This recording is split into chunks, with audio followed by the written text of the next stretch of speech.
Welcome back.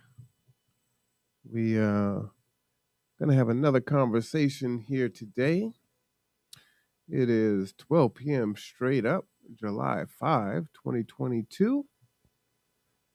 Um, this is potentially a triggering conversation. So there we go. That's sounding good. All right. So be forewarned that that is the case. That said, I think it is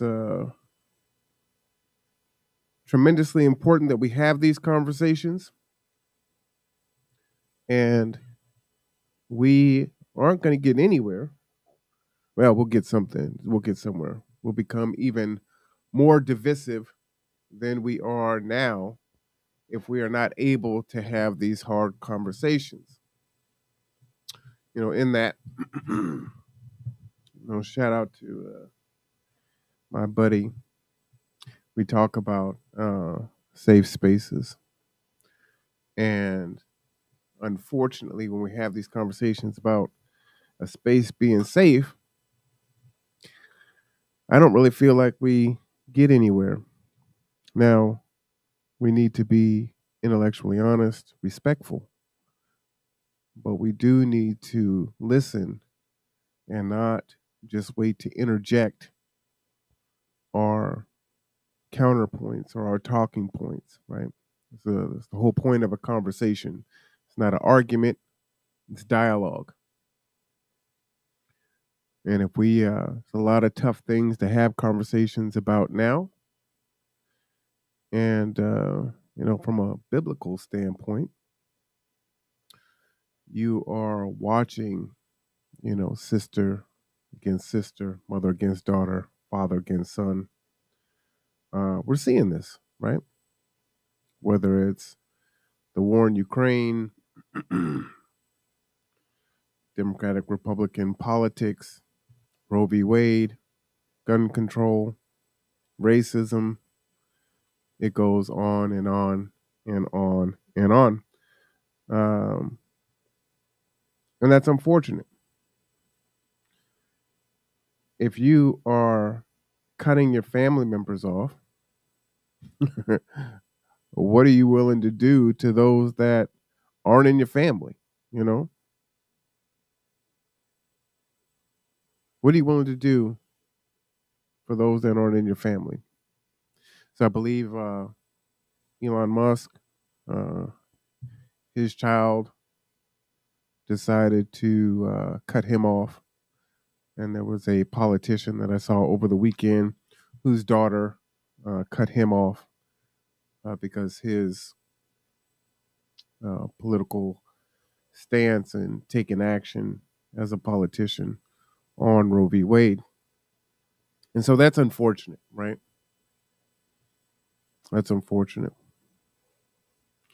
So I'm not really sure how we are supposed to work through and navigate all of these issues without being able to have the conversation. And yeah, I'm definitely going to say some things that are going to piss people off because it seems like that is the only emotion we have right now. So I will assume that I'll lose some subs today, uh, and that's okay. And the reason being is, it's interesting. We advocate for the freedom of speech, but then as soon as someone starts speaking, we want to shut them down. And this is very prevalent on the left right now in a very, very pernicious and destructive way. Doxing people, attacking people, canceling folks. This used to be something that the right would be guilty of and then feign ignorance on it. And the left has kind of picked up the mantle and basically said, like, hold my beer. That's how I feel about that. So, as I tell a lot of folks, at the end of the day, what do you care what people think about you? You know, Those folks aren't paying your rent. They're not paying your bills. They aren't going to be there to help your children through tough times. And likely, they're voting against your own interest. So, why do you care what these people think?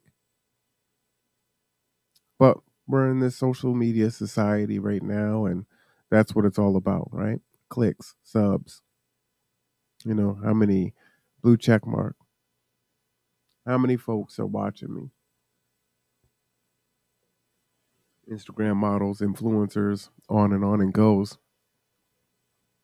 You know, hey there, Rev. So we're gonna have this conversation. I watched a an interesting YouTube video. Maybe I should lead off with that because it really goes to what I was saying in regards to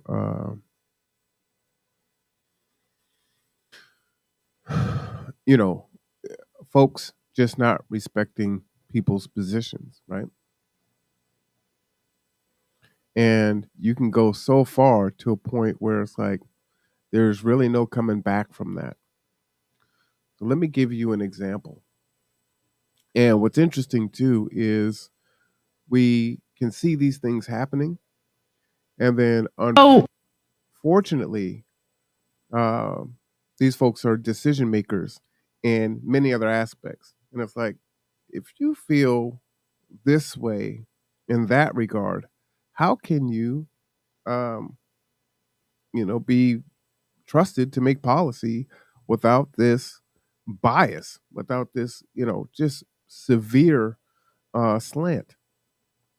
So yeah, I got it queued up. Let me play that first. I think that kind of will help frame our discussion that we're about to have now. So let me go ahead and get into that.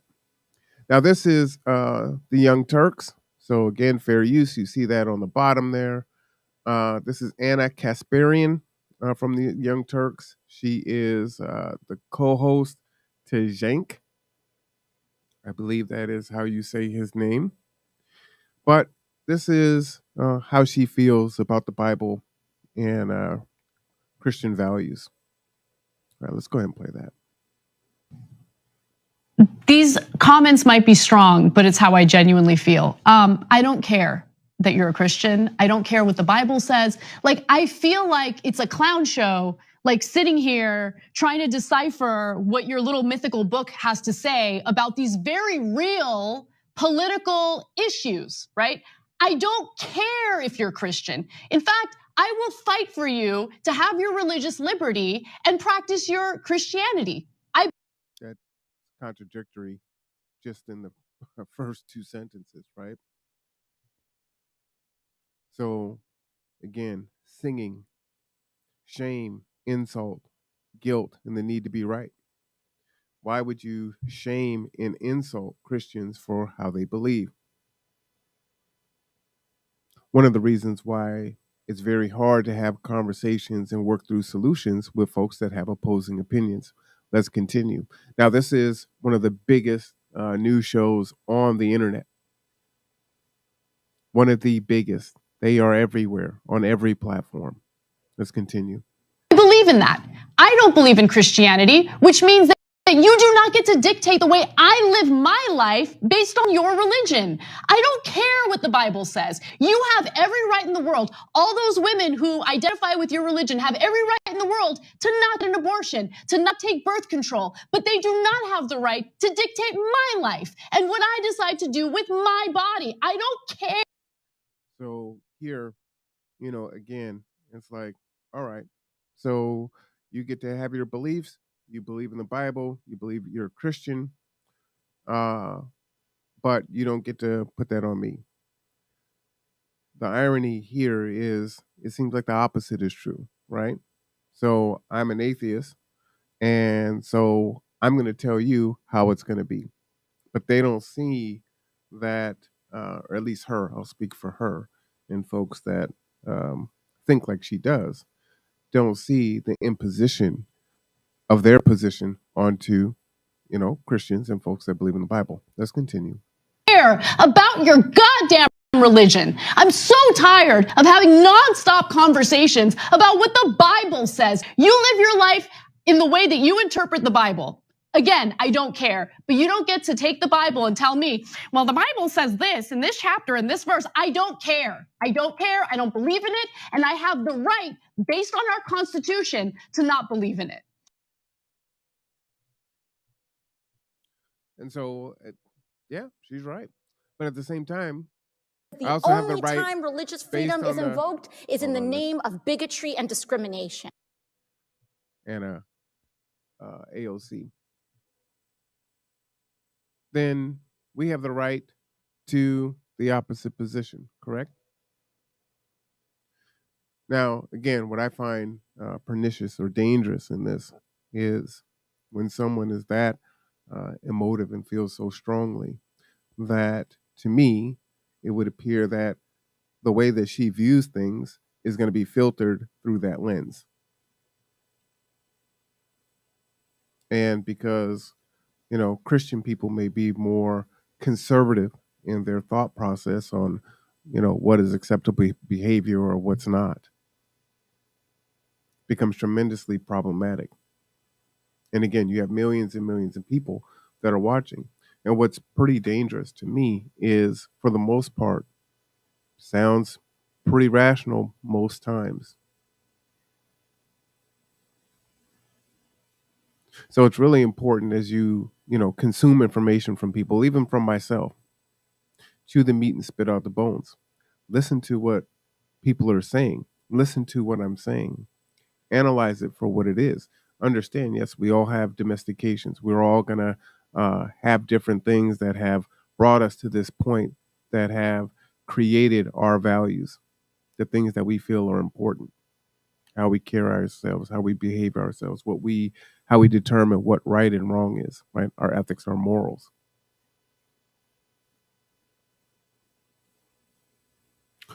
But when you're that hardcore, it's kind of hard to believe that you're going to be able to have a fair conversation with the other person when they are so far gone in that regard. And that goes to my point of, why do you care what people think? She is not going to help me pay my bills. She's not going to help me take care of my daughter. And more often than not, probably not voting in my interest. It would be a coincidence if we happen to have a piece of legislation that we both agree on, right? The abortion issue, Roe versus Wade. This is a very hard conversation. And we get two sides, right? Pro-choice, pro-life. And I'm not here to tell you what I believe, what I think is right or wrong. I might talk about it as we're listening to this. But there's nuance to my thoughts and my stance on that. And I think sometimes when these conversations are, when you have something difficult, right, that there could be some contradictory elements to folks' positions, right? Oh, this is okay, but only in these situations, right? And so then it's like, well, no. If you're saying this is what it is, it's either all or nothing, right? If you're saying that abortion is murder, then it doesn't matter the situation. And so that's a very disingenuous argument to try to stick to a person when that's not at all what they're saying. You're forcing them to make a false choice. So it doesn't need to be either I'm 100% for or I'm 100% against. Now, in the Black community, and this is the lens that I'm looking at through this, is you'll hear in the stats that since 1973, and I'll put some of this information in the chat here, we have aborted approximately 20 million babies. 20 million. There are about 350 million people in the United States. We currently make up about 13% of the US population. So if you do the math on that, you're talking about 10% of 350 million would be 35 million. And then add another 3% to that. So maybe another 10. So at 13 million, 15 million, let's say, that's a lot. And we're going to go and take a look at, because stats are important, right? When we have these conversations, we're going to look at congress.gov, and I'll pull that up so that you can see some of what I'm talking about. And understand, when you're listening to anyone, know the difference between facts, statistics, and opinion. Now, people can form opinions based on facts and statistics, but oftentimes when we're watching legacy mainstream media, they are presenting news to you as if it is facts, and it is actually opinion, right? Edutainment, trying to entertain you while you learn something, or they inform you, which can be very dangerous. So this gentleman here, shout out to Sage Talk. This is the Lapif TV network. I'm going to go ahead and put their link here on the bottom. And, fair use. The war continues. Life versus death, man versus women. Sage Talk with Lee. This was aired June 26th, 2022. Now, this is a bit long. It's about 20 minutes. I'll stop it here and there. But this is a really powerful conversation to me. And I hadn't really heard anyone else articulate this thought. Why it's important to me is, again, these issues are complicated, and I don't think it's a one size fit all. You're not left or right. You're not black and white. There's so much nuance that goes into it. And he expresses an opinion that may sound like Margaret Sanger, right? The originator of Planned Parenthood and eugenics. If you know about that, then and I will share some of that later, that was designed to kill black babies, right? Manage our population. And so he has a very different viewpoint on abortion in the black community.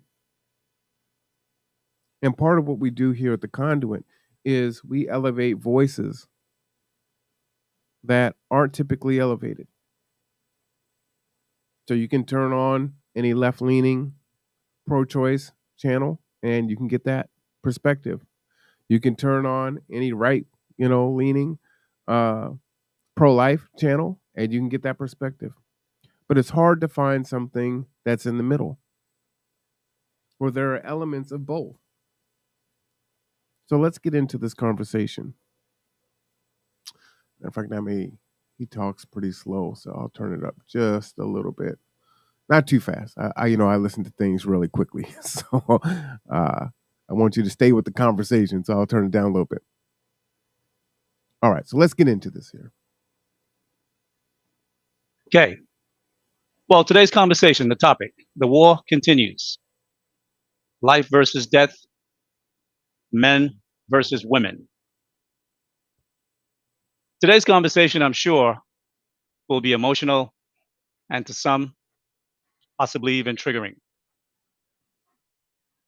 To be honest, I wasn't sure if I wanted to really talk about this particular topic, but because it had such a dramatic results over the past 50 years in terms of the data on our community and the potential future effect it could have in the coming years, I thought it would be irresponsible for me not to do so and have this conversation.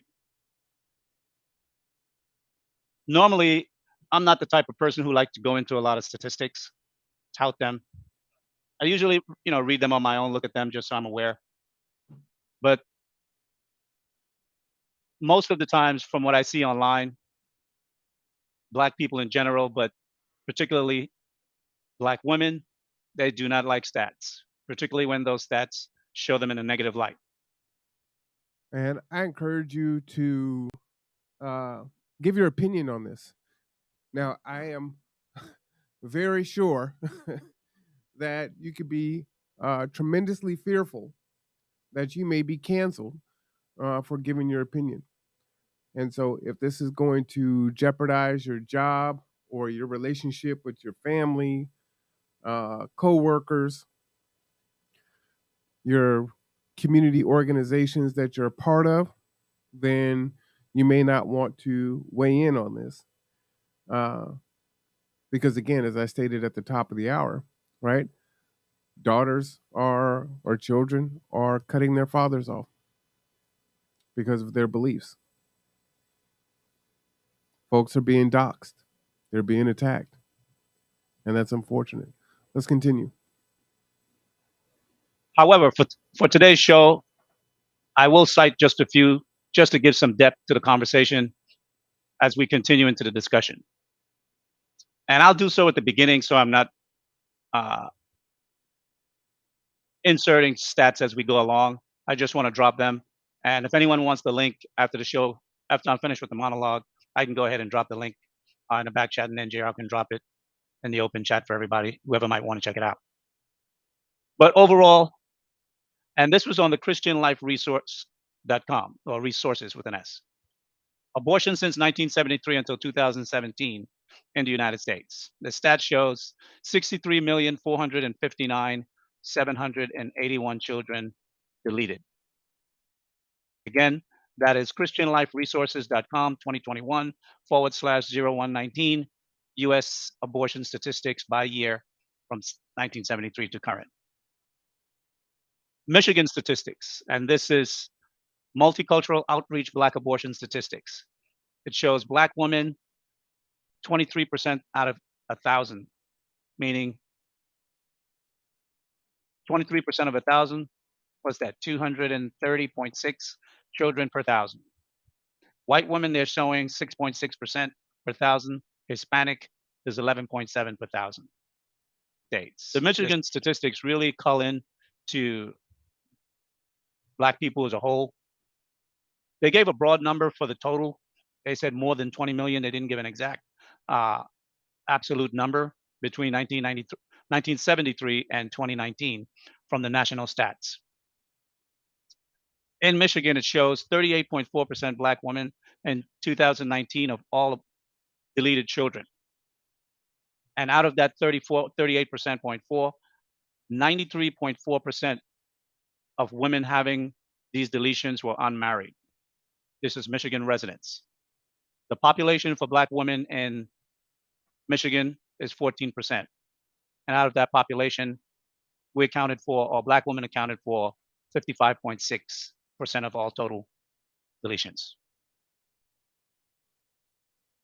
All right, so I'm going to pause there and let me pull up some data here just to go along with this conversation. So what I was looking for was what's the numbers in other states, okay? And let me go ahead and pull that up. I'll pull that down and then do it like this. Maybe you know what, I should just do the entire screen there. It'll probably be easier. All right, so I'm going to go here and zoom in. Reported, again, this is the kff.org. Okay, so reported legal abortions by race of women who obtained abortions by state of occurrence. And the time frame is 2019 here. And here's the table. Okay, let me get up here to the top. My scroll bar. Oh, I hate accepting cookies. Fine.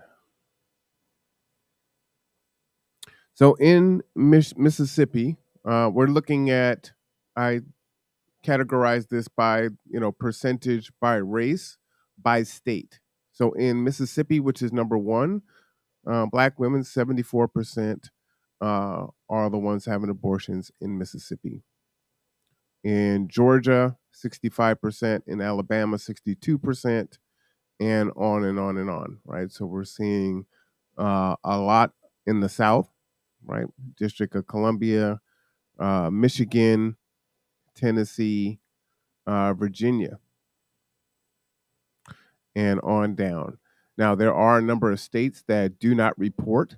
California, Colorado, Hawaii, Illinois, Iowa, Washington is one of those states that do not report. So we do not have stats here locally. Okay. We can also take a look here. Vermont, 90% of women that have abortions in Vermont are white, same as West Virginia, Montana, very high percentages, right? If we look at Hispanics, New Mexico, they lead. Arizona, a slight lead over white women. Texas, they have a lead. And that's it, just those three states. As far as other, I'm not sure how they're defining other. This could be multicultural, Asian, indigenous. I'm not sure. Everything else is lumped into that. So Alaska, 40%. Well, that would make sense to be under other. Other than that, and even then, white women in Alaska have more abortions than those that categorize themselves as other.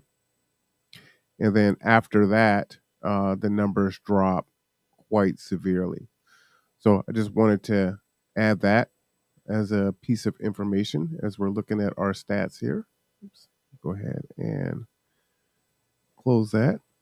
See what happened to my little window there. So again, in newscast, right? Again, either one, you don't have a lot of time to get into a long discussion, but two, they're trying to tell their story, whatever their story is, without having just facts, conversation, right? All right. So now let's go ahead and continue here.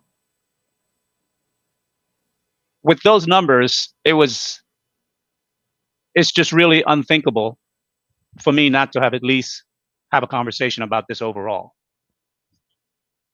And looking at these numbers, it is clear that Black women, and I will keep this conversation strictly towards Black women as opposed to all women, simply because I think white men can speak for themselves, and Latino men or Asian men, they can speak for themselves concerning the data in their communities. After reviewing many of the reports and stats about this issue, I don't think this is really about right of choice. Because once you're pregnant, the choice has been made. The actions of two consenting adults laying down to take pleasure in their favorite pastime, if I might say that, that's a conscious effort. Regardless of the intent, once conception takes place, the choice has really been made. Nature have made the choice.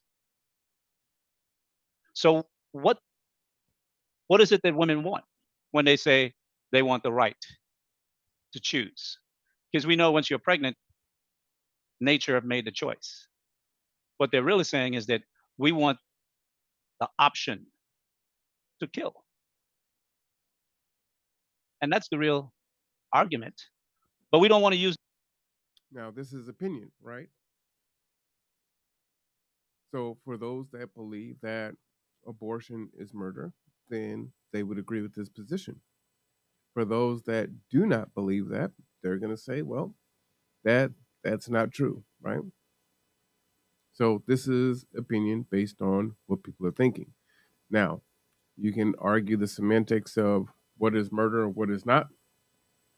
When the fetus, at what stage is that considered murder? If it is at all, that's a whole nother conversation, right? So let's not get down into the weeds of that. That's not the point of this conversation. The word kill because it sounds so horrible. Ironically, and this is really the irony of this whole discussion, I never thought I'd see men, black men, choosing life and black women choosing death as it pertained to the unborn. That's a hell of a statement. That's a hell of a statement.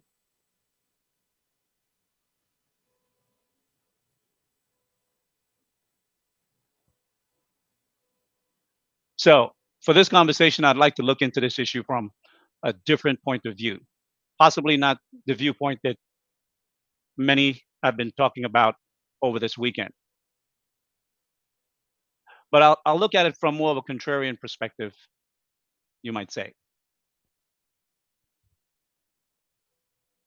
This to me, What I like about that is when it is given with thought, right? Sometimes we take the other side of an argument just to be a contrarian, right?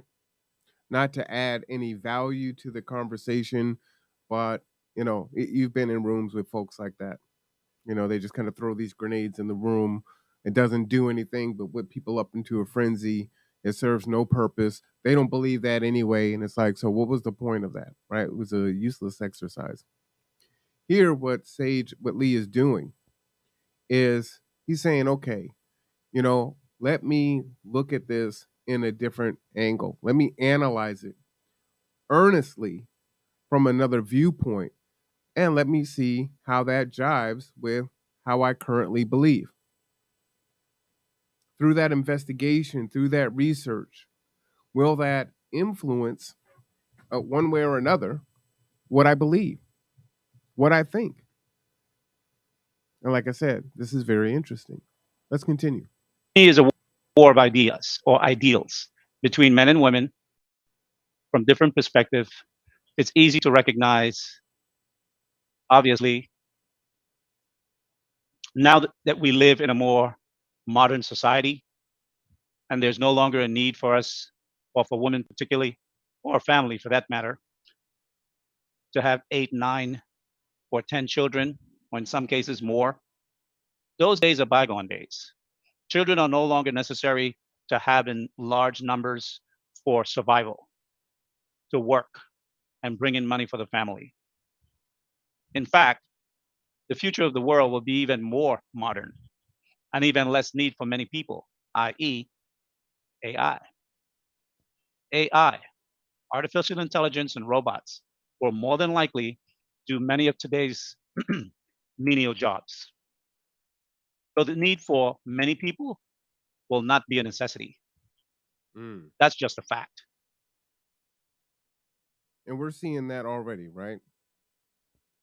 We complain when we go into the grocery store and there's 2 checkers going. Most grocery stores have been replaced with self-checking. So they're not paying a person for that. The bag boys and the bag girls hardly exist anymore. So much automation. You've heard me talk about the automated McDonald's where they have like 1 employee in there. And really, they just need, some type of an engineer to keep the robots going. Factories have been replaced workers with robots. We can think about our auto industry. We don't even manufacture really here in the United States anymore. That was the link to that information that I put up earlier. So that is there in the chat. So we can see it, right? So we do have less of a need for people to do the things that we need to live our everyday modern lives. In today's life, a very successful family with 3 children would be considered probably a large family. In reality, most people are only having 1 or maybe 2 children. And in some cases, the second child is only a just in case. In the event something happens to the first child, there's at least someone else able to carry on the generation or their legacy. Looking at this situation from a more pragmatic way, instead of, I would say, instead of black men arguing, fighting with black women or any other women, black, white, or Latino for that matter, because some black men date out. But for the sake of this conversation, like I said, I'd like to keep it in house. So where I tend to focus only on black people, black men and women, understand that's my perspective. So the trigger's coming, If black just so you know. And I've put in the chat there pragmatic viewpoint, right? Analysis. One of the reasons I believe that um, there is so much contention in the world, right? I know what I want. I know what I need. I know how I feel. I know how I think. And somehow I am not able, or I do not desire to try to figure out what you feel, what you think, how you understand things. And so we're at odds with each other. And there's a lot of things that we do agree on, very basics. And we diverge along different viewpoints. And sometimes, like branch theory, we may diverge, but then come back together again later on. It's just that one thing. But we allow that division to create this huge chasm to where we can't come back. And so we can't even have these conversations. So I appreciate the Lapeef Network for having these tough conversations. Let's continue. black woman wants to delete the unborn, in my opinion, looking at the stats and the percentages of the people who are deleting their children, in reality, For those of you that don't watch a whole lot of YouTube, he's using the word deletion versus abortion. They are a monetized channel. And so if you say certain words, you are demonetized. I am not worried about that. So right now, I can let these things use the words that need to be used. I think that's pretty dangerous. Just to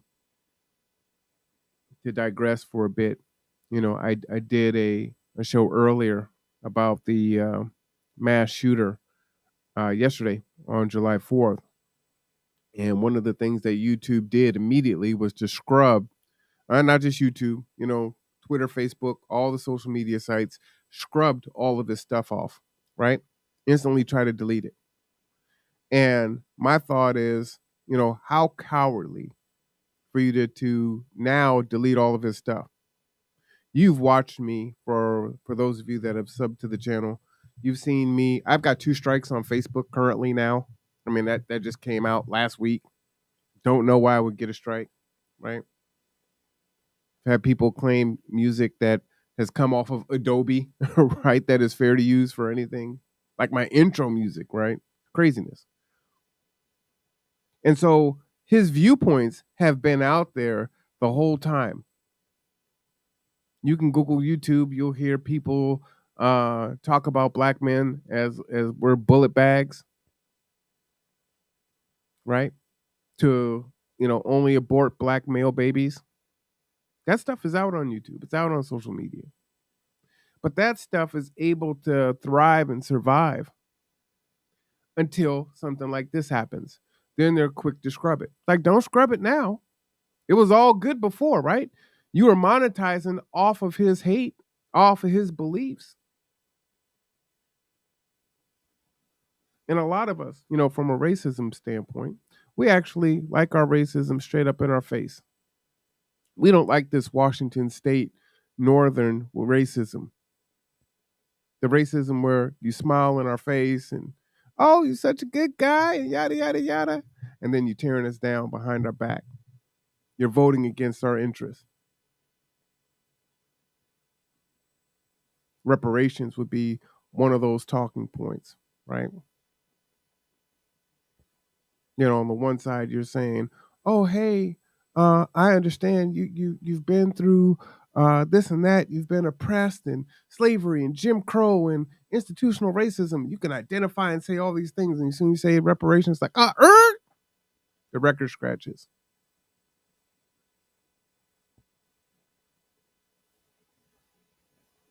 Although everyone else, almost every other group, has earned some sort of reparations, even when the United States wasn't their transgressor.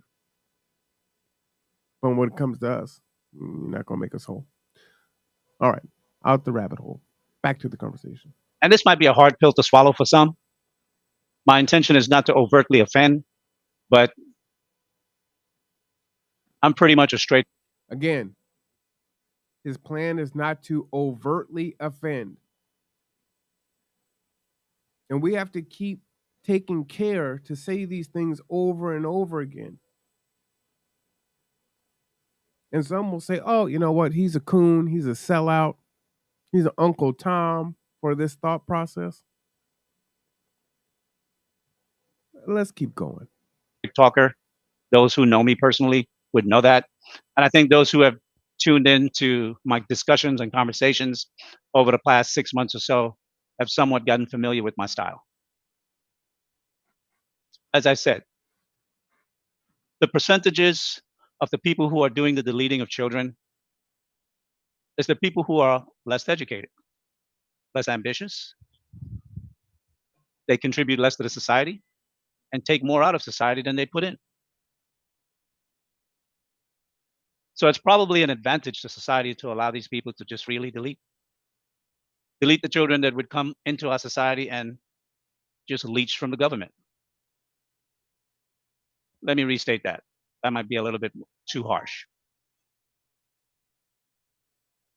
Those individuals would be garnering a significant portion of the state's supportive resources. And those resources are many and they're costly. Housing.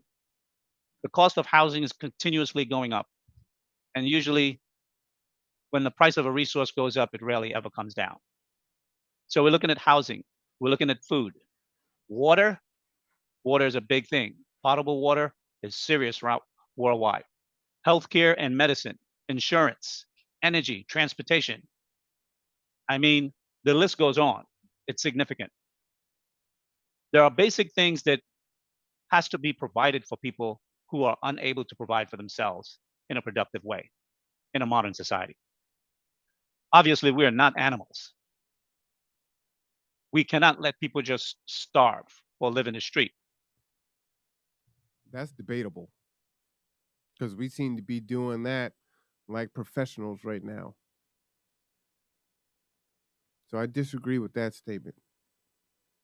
We do allow people to starve and to live in the street.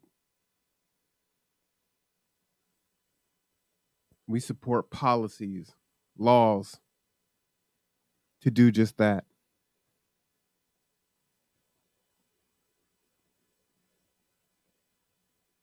Just did a podcast earlier about folks being evicted, right?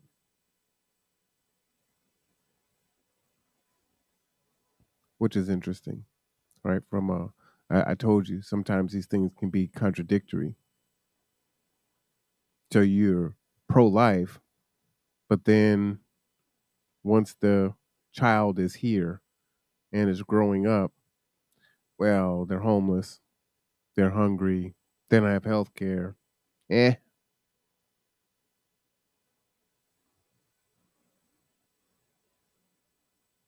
And in the beginning, I stated some of the stats. When you consider 19 to 20 million Black children who have been deleted since the early 1970s, 19 to 20 million. We're not talking about 1900. We're not talking about 20,000. We're not talking about 200,000. How big is Kitsap County? 300,000 people? We're not talking about 200,000. We're talking 20 million. We're talking the state of New York 2.5 times, like 8 million people in New York. It could be more right now. The state of New York 2.5 times.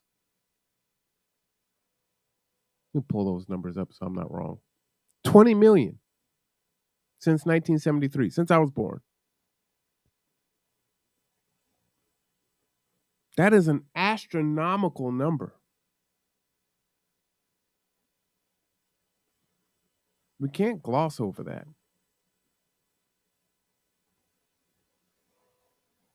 Up till now. At first, when I was reading this, and I mean, I've heard about the stats previously, but more recently over the weekend when I was preparing and I was reading through the information, at first I was really upset about it. I was genuinely angry. But as I looked more and more through the data, what I saw was where the problem mainly exists. And it was pretty clear. As of 2021, 22, New York has or 2020, their population was 20,201,249. So the state of New York in 2020, the entire state. Florida has 21 million, Texas 29 million, California 39 million. Washington state has 7.7 million. Almost 3 Washington states.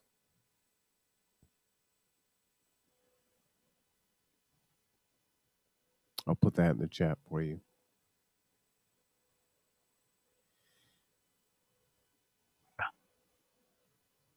From the data, it appears that many women who delete children delete at least 2, some on average 3 or 4 children.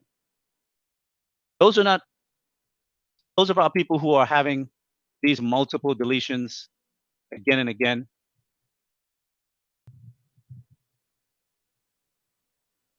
They're not doing this because they're poor. For the Black women who are using deletions as a form of contraceptive, they're not all economically poor. I would say some of them are just poor mentally. They make poor or bad decisions, choices. Their thinking is poverty-minded. I would say that. In fact, now let's analyze what he just said there, right? He made an assumption that many people aren't having abortions because they're poor financially, right? He didn't cite a stat behind that. But that doesn't mean that what he is saying is incorrect, right? There still are this huge number of abortions for whatever the reason that exists. That's true. And so when people aren't being intellectually honest and having a discussion and say, oh, I got you on that. That's wrong. Got to throw everything out. We're not doing that. You've heard me talk about a poverty mindset. I do agree with that, right? I do believe that that is a poverty mindset if you are using abortion as contraception, if you are in poverty and you're not taking precaution and you end up pregnant knowing and you're choosing to have an abortion because you can't financially take care of yourself as it is, right? You're impoverished, or take care of the child. That is a poverty mindset. Now it's a whole nother conversation on why are women making this choice in this situation. That's a different discussion. But stay on topic. Let's continue. in hindsight, that 20 million would have been the next generation of poverty-minded people into the Black community, into society. And they're not contributing anything positive to the society. I mean, we need to get real. In fact, many of them are robbing.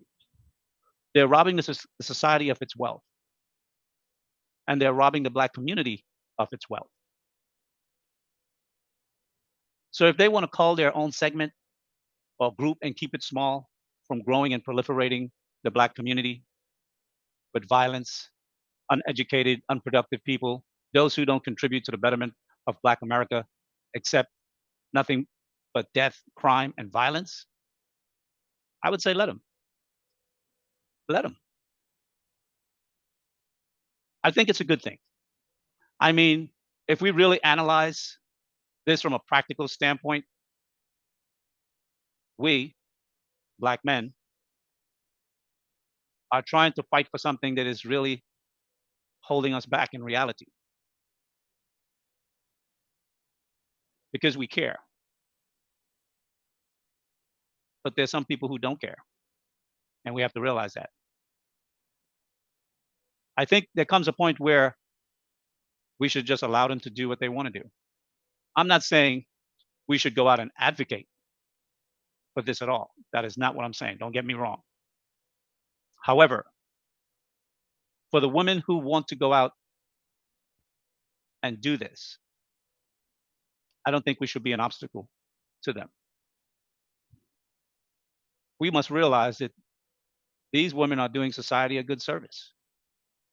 They're doing the black community a good service. They're doing black America a good service because they're keeping at a very low rate what could be or become a major economic problem for black people. It would hold us back. It would pull us down. It would cast an image, and we already see our image worldwide, how it is tarnished.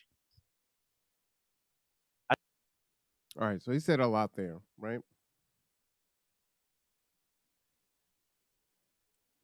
Saying, look, these folks aren't in a position, poverty mindset. What is the likelihood that any good is going to come? Of course, there's going to be success stories. But by and large, the majority, the vast majority, are going to live impoverished, right? And struggle, be subjected to crime, mental health. Right? This is the pragmatic viewpoint.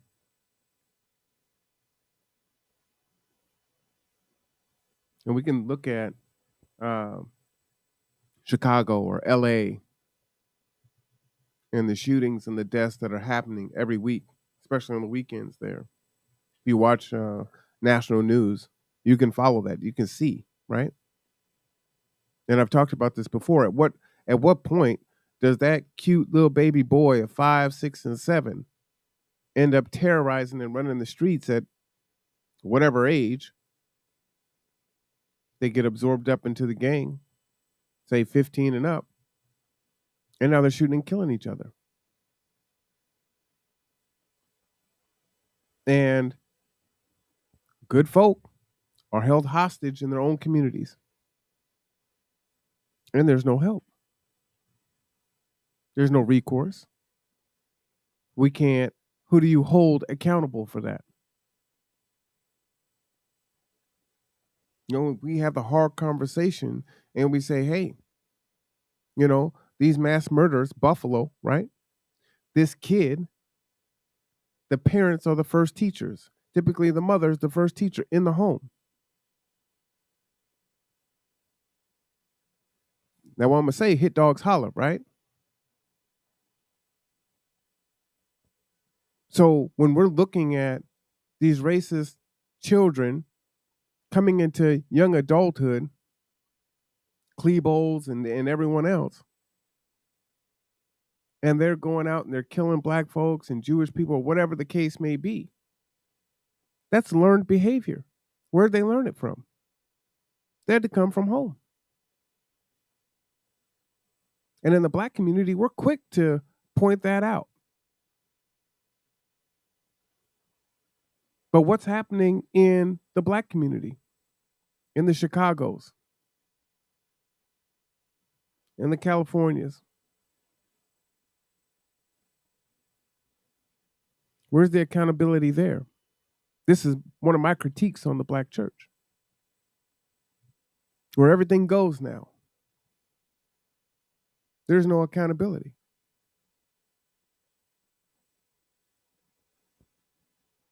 And that being said, you know, the mass murder that happened yesterday, the news doesn't say white on white crime. See, that doesn't exist.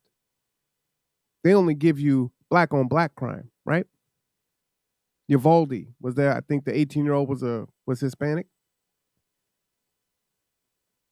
Quote me if I'm wrong, right? They didn't say that was Hispanic on Hispanic crime. They don't say Asian on Asian crime. The only thing that exists is black on black crime. But you will never hear white on white crime, because that's what that was yesterday, right? See, when you're paying attention, you can see and hear the hypocrisy. And see, that goes on both sides, right? So call your balls balls and call your strikes strikes. So where's the accountability in our inner cities? We know that crime is proximity. We know that crime is has a large influence based on impoverished situations. And there are institutions, systemic institutions that are set up that perpetuate what exists. But do you ask yourself, when we were going through Jim Crow, when we were going through the civil rights era, that we seemed more together, that our neighborhoods were more together? Oh, we still had proximity crime, don't get me wrong. But now that it's 2022, it seems worse than it's ever been. How do we account for that?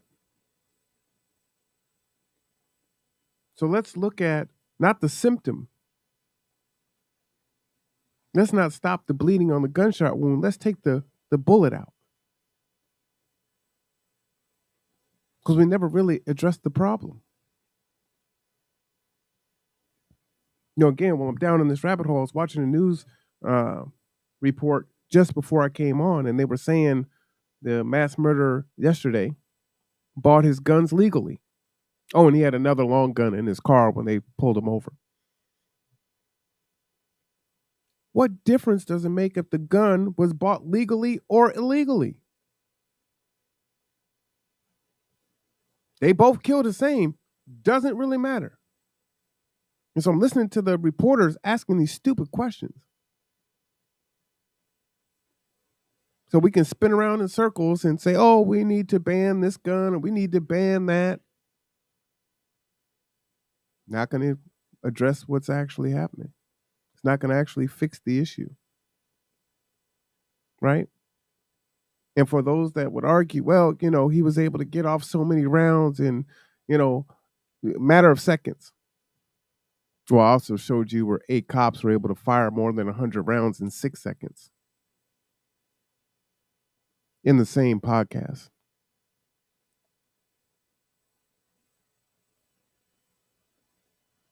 Let's continue. I think if we had 20 more million of the type of people that we have now who are deleting 4, 5, 6 children over their lifetime or thereabouts, their productive years, I think the Black community actually is better for us not having that. That's quite the statement, right? That's quite the statement. And I'm going to show you a little bit later the policy report, the effects of abortion on the Black community. And this comes from congress.gov. And they talk about just that, right? And it's better that Black babies aren't here. That it's a drag on society. They make no useful contribution to society. They're not needed. I mean, wait till I show you that document. I mean, we will be seeing more uneducated more unproductive, more poverty-stricken, criminals, and violence at an even higher rate. So in my opinion, as I said before, it's better to let them delete themselves. I never looked at it like that. And when you hear stuff like that, that sounds like eugenics. That sounds like white supremacy. That's what it sounds like.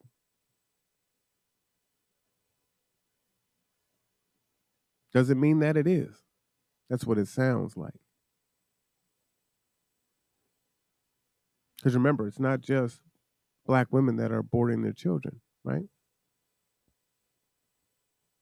Now, the numbers look as though black women abort the most, and then it looks like white women after that, and then Hispanic, and then other.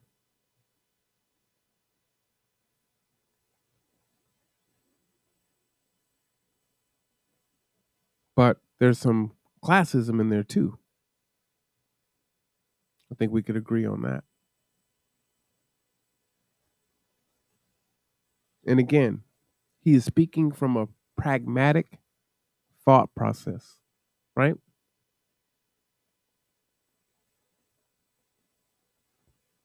And so ask yourself, the gangbanging, the killing that's happening in Chicago, day in and day out, every weekend, what is that contribution to the black community? What?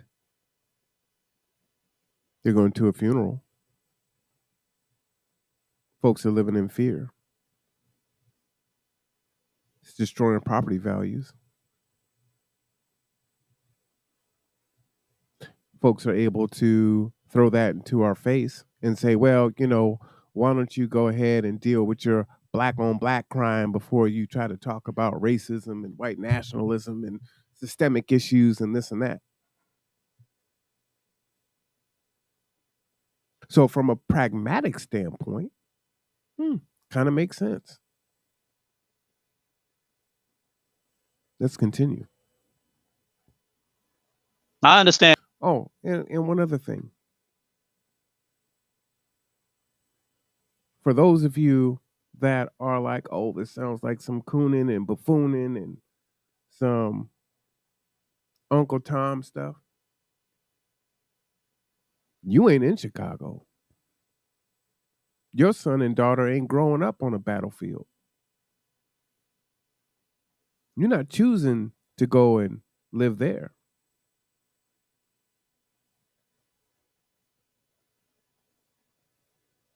Just saying. The thing that I can't reconcile is, on the one hand, we don't want those things to happen. Then on the second hand, we support and we glorify our music, the toxic parts of our culture. And we will fight to the death to be able to do those ratchet behaviors that are destructive to our community. And then wonder how our situation is as it is for those that are suffering.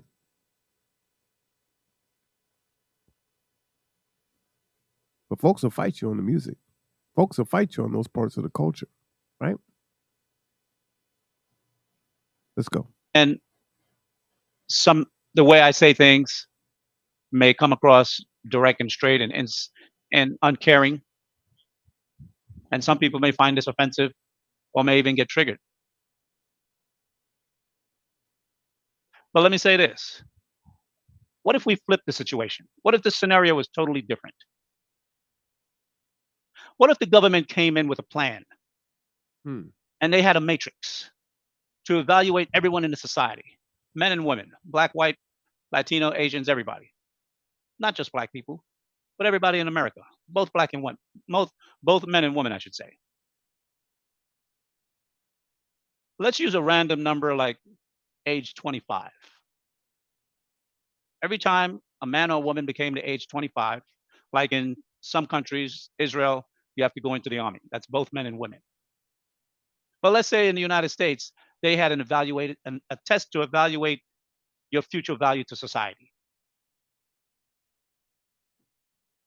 And let's say this matrix covered some things like your economic future value, what you're likely to contribute to the society, what you've taken from society so far from birth and up to the point of being tested, your ability to repay in value, not necessarily in money, but in value and contribution, the things that you have taken, the resources that was given to you for your survival up until age 25. Would you be able to add to future value? And more importantly, how many children potentially you could bring into society and what that into society and what that would be, whether those children will be contributors or will they continue to take from the society? You know, something popped into my head when he was talking right then, right? Like, what do we constitute as child abuse or child neglect?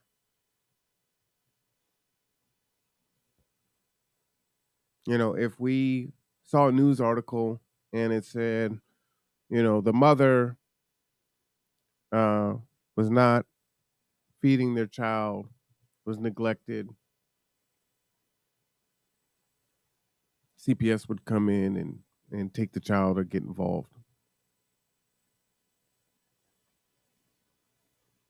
And that seems interesting when folks will have children that they can't take care of. I think it's part of what Sage is talking about right here. Like, what do we constitute as child neglect or abuse? If it's, you know, it wasn't any fault of my own, it was outside of my control, my house burned down, and this is what's going on. Okay, I can see that. But if you knew that you couldn't take care of yourself, and then you brought a child into the world that you couldn't take care of, is that a form of neglect? That's a question. I actually don't know. Is that neglect? Is that abuse?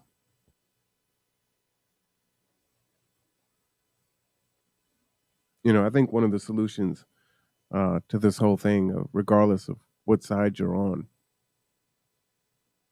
is, you know, if it's your body, your choice, and I can't wait to show you the next video, because wait till you hear what they have to say about men getting vasectomies. Then it's your choice. But I shouldn't be forced to have to take care of someone else's child through taxes.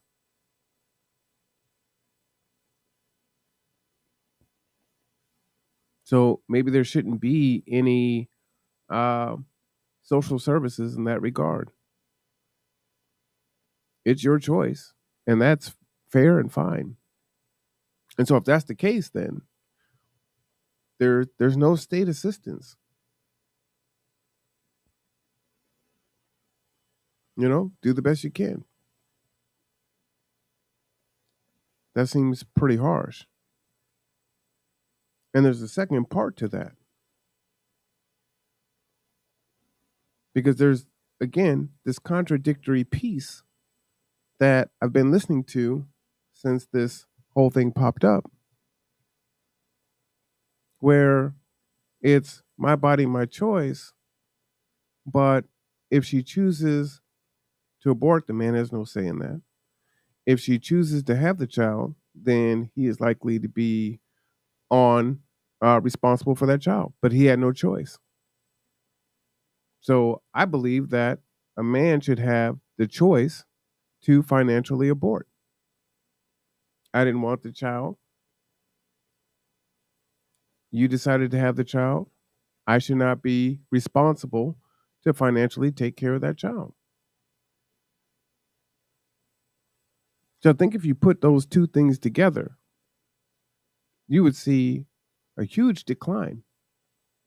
So you're not taking any choice away. You're just saying, hey,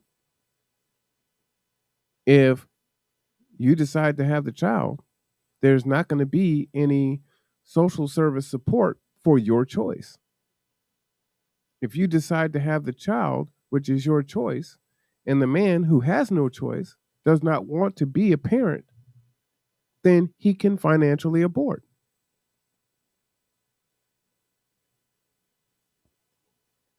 Everybody has a choice. Taxpayers have a choice. Now, if they want to help folks that have children that need help with food and shelter and mentorship or whatever the case may be, they have the choice to choose that. They're not forced to do it through taxes. The woman gets to choose whether or not she wants to have a child or not. The man gets to choose whether he wants to be financially supportive of the child or not. The only person that doesn't have a choice is the child. And there's no way to give a child a choice anyway. That's my solution. I think that would resolve quite a bit. I think that's pragmatism. I think that's pragmatic.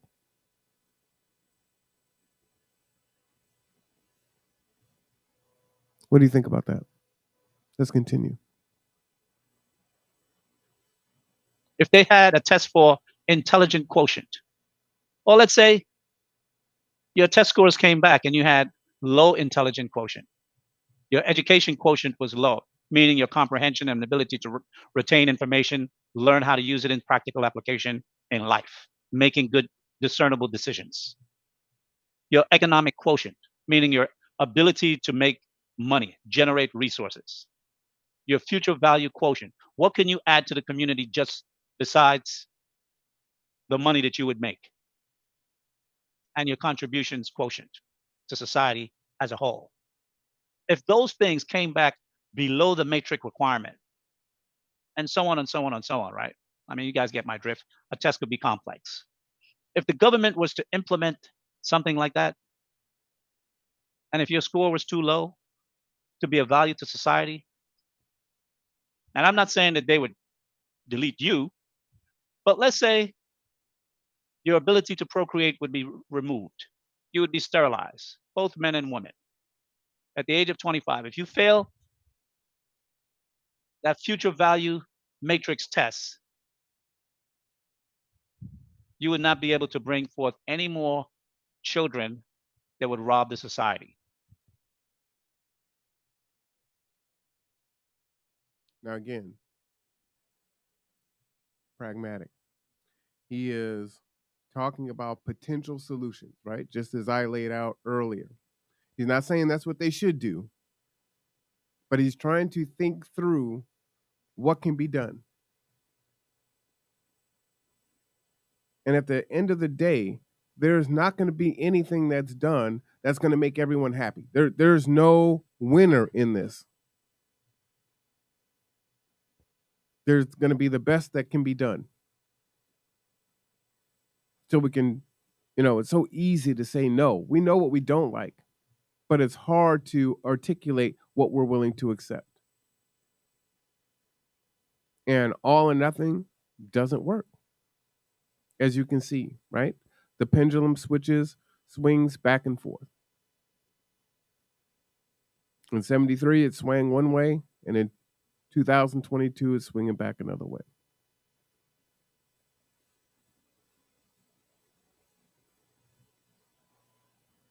What ideas do you have?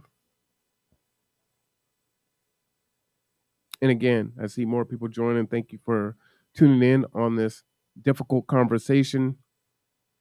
I know that I do ask if you do type in the chat, keep it respectful. So far, everyone has been, asking questions or creating clarifying statements. So I appreciate that.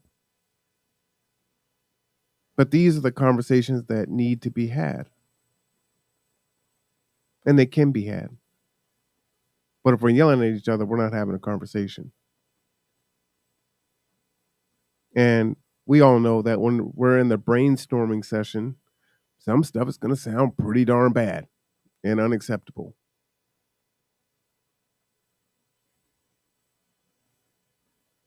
But what you're listening to is an elderly gentleman trying to walk through pragmatic steps on what can be done.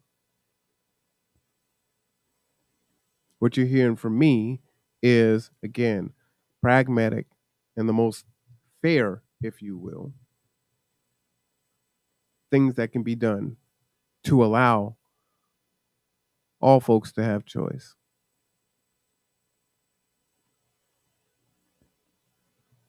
Let's keep going. Now, I believe everyone would be in an uproar, Yes, and that includes white women and Latino women. absolutely. But again, I'm speaking to black women. They would be yelling discrimination, discrimination, discrimination. We would not hear the end of it. White supremacism, white supremacism. It would be loud and clear. But let's look at this situation, right? Men in general would not have a big deal with this. I don't think so. Why do I say that? Because according to the current stats, most men are single and childless. And many of those men are in the middle class by 65% or higher. They aren't getting enough sex to even bring a child into the world. They're productive, but they're not taking from the society, they're contributing. As the stats points out, there are a small group of men having a lot of sex, procreating with the majority of women. They're huge, huge. There's so many stats on that. You can look at the research that was done by the online dating companies, and that proves that to be true. So that's a misnomer that all these men are out here having a lot of sex and have all these children. It's what do they say? Like, I mean, it's a pretty low percentage of men that are having children with multiple women. Right? I'm one of those men. So if the government was to implement such a program, I'm sure some men would feel some kind of way. I'm not saying men wouldn't. Don't get me wrong. I'm just saying, based on the stats right now in our society, black men particularly are living a life as though there was such a program going on right at this moment. And for those of you that have heard the term incel, which is involuntarily celibate, right? People that want sex but can't get it. That's where these terms come from, right? This is a new term that's in our lexicon that didn't exist a few years ago. Incel. What's an incel? Involuntarily celibate. If you look at the numbers of young men having sex, it's pretty low. They're playing their video games and kind of doing their thing, and women aren't paying attention to them. And when you think about it, when what a woman says that they're looking for, and I'm talking about in general right now, young women in their 20s, right? They want someone that's got the bag. Well, what 20-something-year-old man has the bag already? They don't. So many of them aren't getting sex. And that's just the truth of it. Let's continue. Get out of that rabbit hole. Now, understand this. Most of the people who are at present in society that are productive, they probably wouldn't fear this type of evaluation. Why? Because they know they would pass with flying colors. It wouldn't affect them.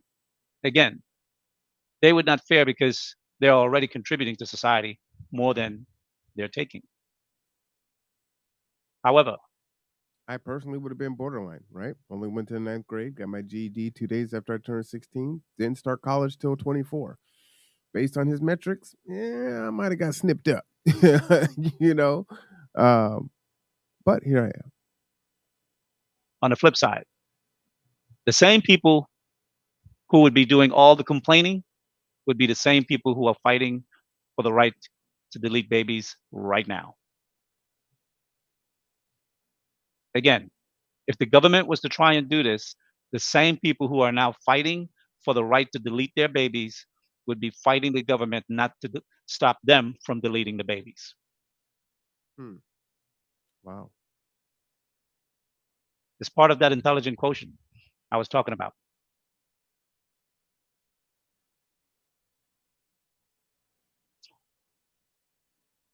One of the things I do believe, if the government was to come out with a program like this, based on the demographics and other matrix data that's already available, which they have and have gathered and have probably mined and sift and already know the conclusions. And for those who don't make the cut and will have to suffer getting the snip, unintended,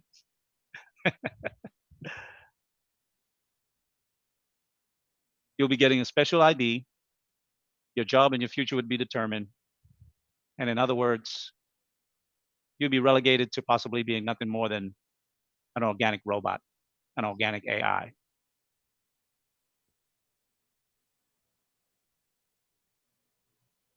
Now, I don't believe that sounds funny, right? But I would submit to you that there are a lot of organic robots right now that are living impoverished, that their destiny is pretty set. Again, it's only going to be the few unicorns that escape out of that really hardcore poverty.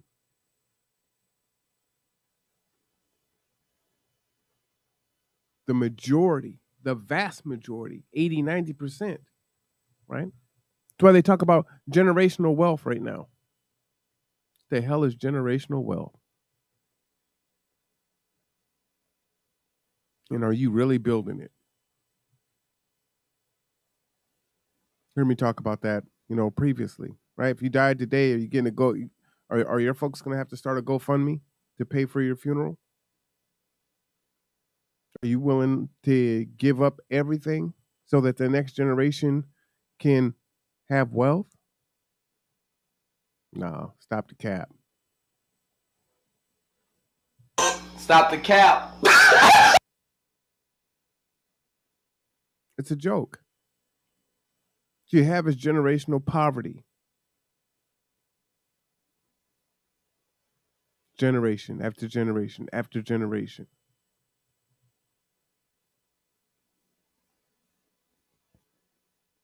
And you can talk to folks and you can see. You can look at their parents and you can see their mindset, that impoverished mindset. My dad, we grew up poor. And, one of the things that he was very hard on us, like our clothes were always going to be cleaned. Our yard was always going to look good. Our house was always going to be clean. We vacuumed every day.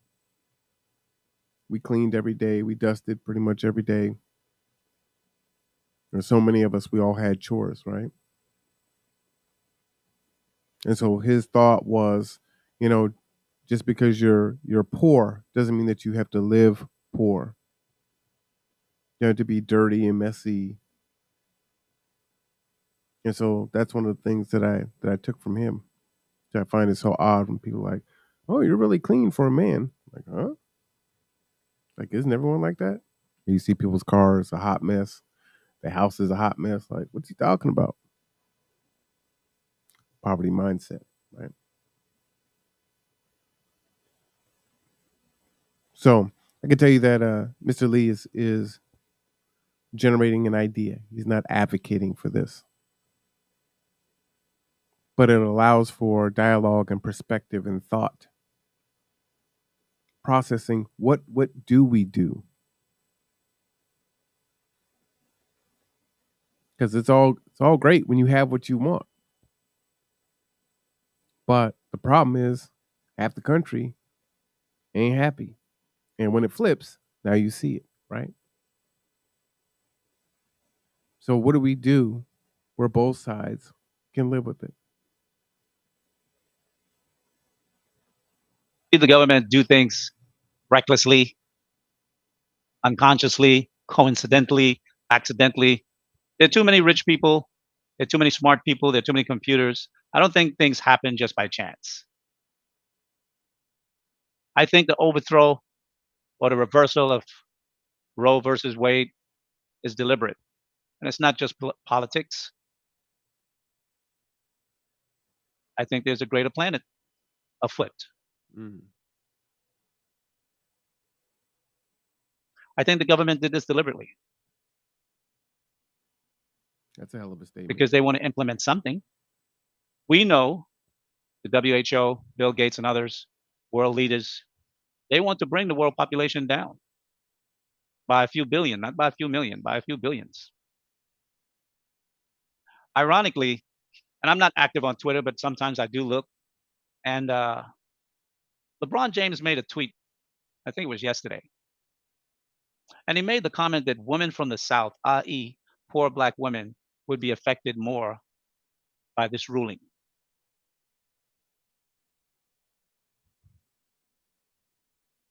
That's funny. Poor black women would be affected more by this ruling. Like I said, many of the women who are doing this, they're not all poor. Some of them are, but they're all not. And I'll leave that out there as story time, right? That's just my imagination kind of running wild. So I just wanted to throw something out there. And I believe the But getting stat is 49% of women who have abortions are in poverty. And so, it's just like with all stats, right? They'll say that stat and then say, oh, the majority. Well, actually, it's not the majority, right? It's about half. The percent off of being half. But they tell you it's the majority.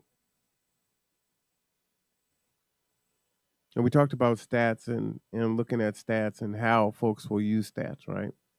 Well, they'll quote something bad about how black people or black men in particular are being harmed. And then all of a sudden it turns into flat blackness. And then it's, oh, well, this needs to go to black women or to IPOC, indigenous and other people of color, or it's a class thing. But they use the black male stat or the black stat to bolster their argument and then give the resources to other groups. All right, so we're almost done with this piece here. There's like maybe like a minute. back to the left of topic this. at hand. At the rate black women are deleting children and the Pookie and Ray Rays are deleting each other in the hood, over time, let's just say the next generation, 25, 30 years, though at present their voices are loud, or maybe even the loudest in the room, over time their voices could and would become just an echo in our community. And that's what's weird, right? And I think that in that regard, liberals who say that Republicans, claim they're pro-life, but then don't care to have social programs to take care of folks when they're suffering, liberals are just as guilty, right? Because it's like, okay, well, you're pro-choice, but now these kids are here. You've got these, as he said, Pookies and Ray Rays in the hood that are shooting and killing each other. And it's like, well, here's what it is.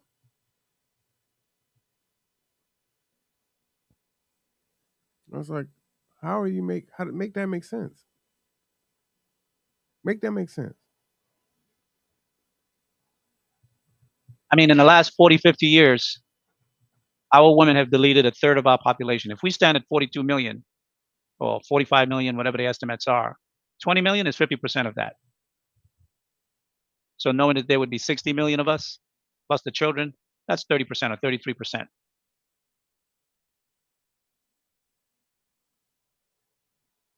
And What that's are the important. potential benefits for having a smaller black community?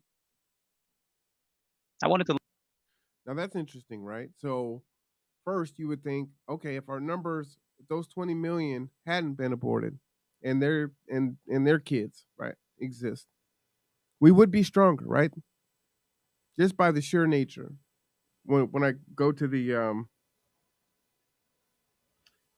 documentation from Congress.gov, it talks about we're 13% of the population, and if there weren't the abortions, would be like 15 to 16%, which means that we potentially should have more voting power, right? Because there's more of us. But he's looking at it in the flip. That's why I think it's so interesting to have this conversation and look at a different perspective. What's the benefits of a smaller population? Look at that. Could the black community benefit from being smaller as opposed to bigger and destructive and wasteful? Well,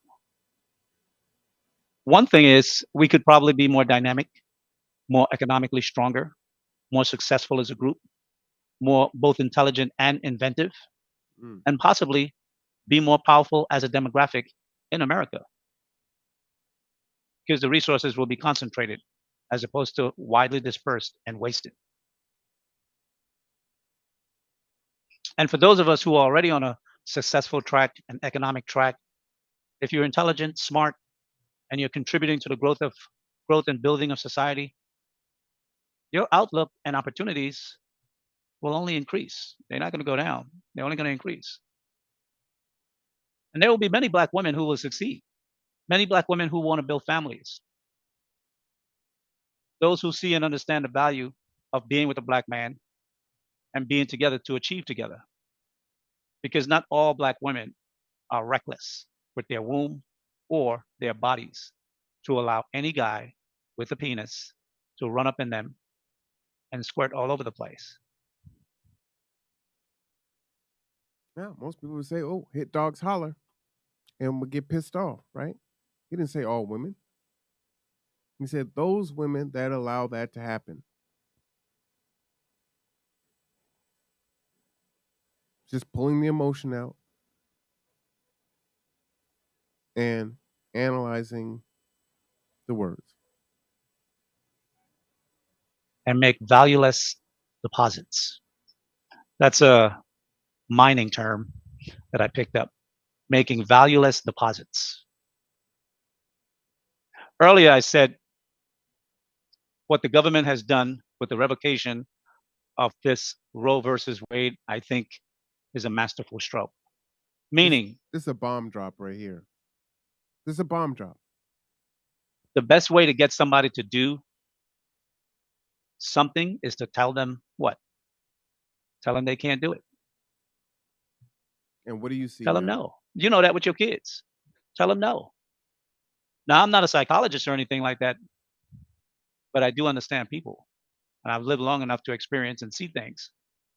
And in my opinion, over the next few years, probably by the end of this decade or so, into the early 2030, we could see even more deletions by black women than ever because they will be running from state to state, executing what they can to alleviate their reckless behavior and their bad decision. Now, I don't want to go into the whole Margaret Sanger conversation. I think everyone in here is astute enough or have read, researched, or had conversations about this matter. This is getting into, the originator of Planned Parenthood and eugenics. And some of that is in the Congress.gov paperwork that we're going to look at next. So if you believe that she was a racist or she was a white supremacist and her plan is to exterminate black people, and black women claim to be the most educated, you just can't be the most educated and the most unaware at the same time. That don't go together. You can't be the most educated and the most unaware at the same time. So regardless of what Margaret Sanger's plans were or are, if they're in effect, then you must be in line with her because you are fully accomplishing her job. We're not in slavery. No one has a gun to nobody's head. No one is whipping you over your back. You're making a decision on your own because you have the freedom to make any decision you want, and you're very poor at making decisions. and you take no responsibility for the consequences for what you do. And this is where we have so much divergence, right? This is where we can point to institutional racism. We can talk about the effects of slavery and Jim Crow and everything that's come after that. And that's all true. Institutional racism, all true. 1000%. At the same time, we know this. We have to conduct, behave, act in a certain way. You know it.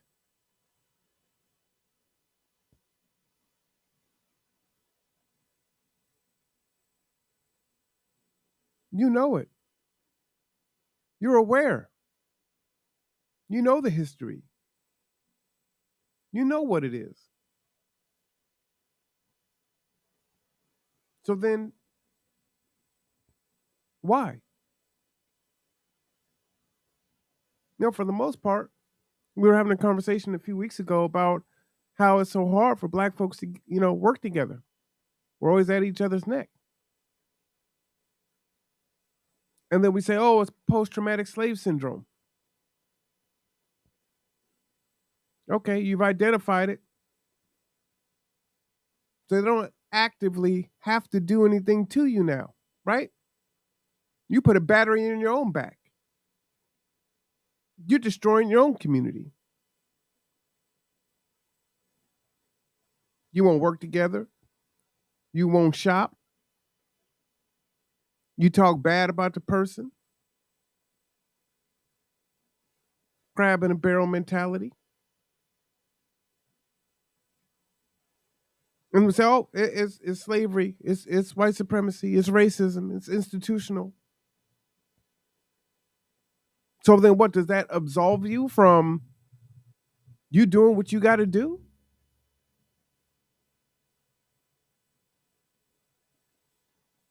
Again, by and large, Black church used to hold us accountable for our actions. And no, there's no perfect institution. But now it's just a free-for-all. Do whatever the hell you want to do. No accountability. Victim Olympics.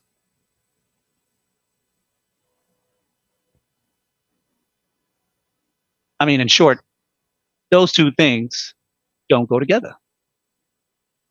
You can't be most educated and be unaware.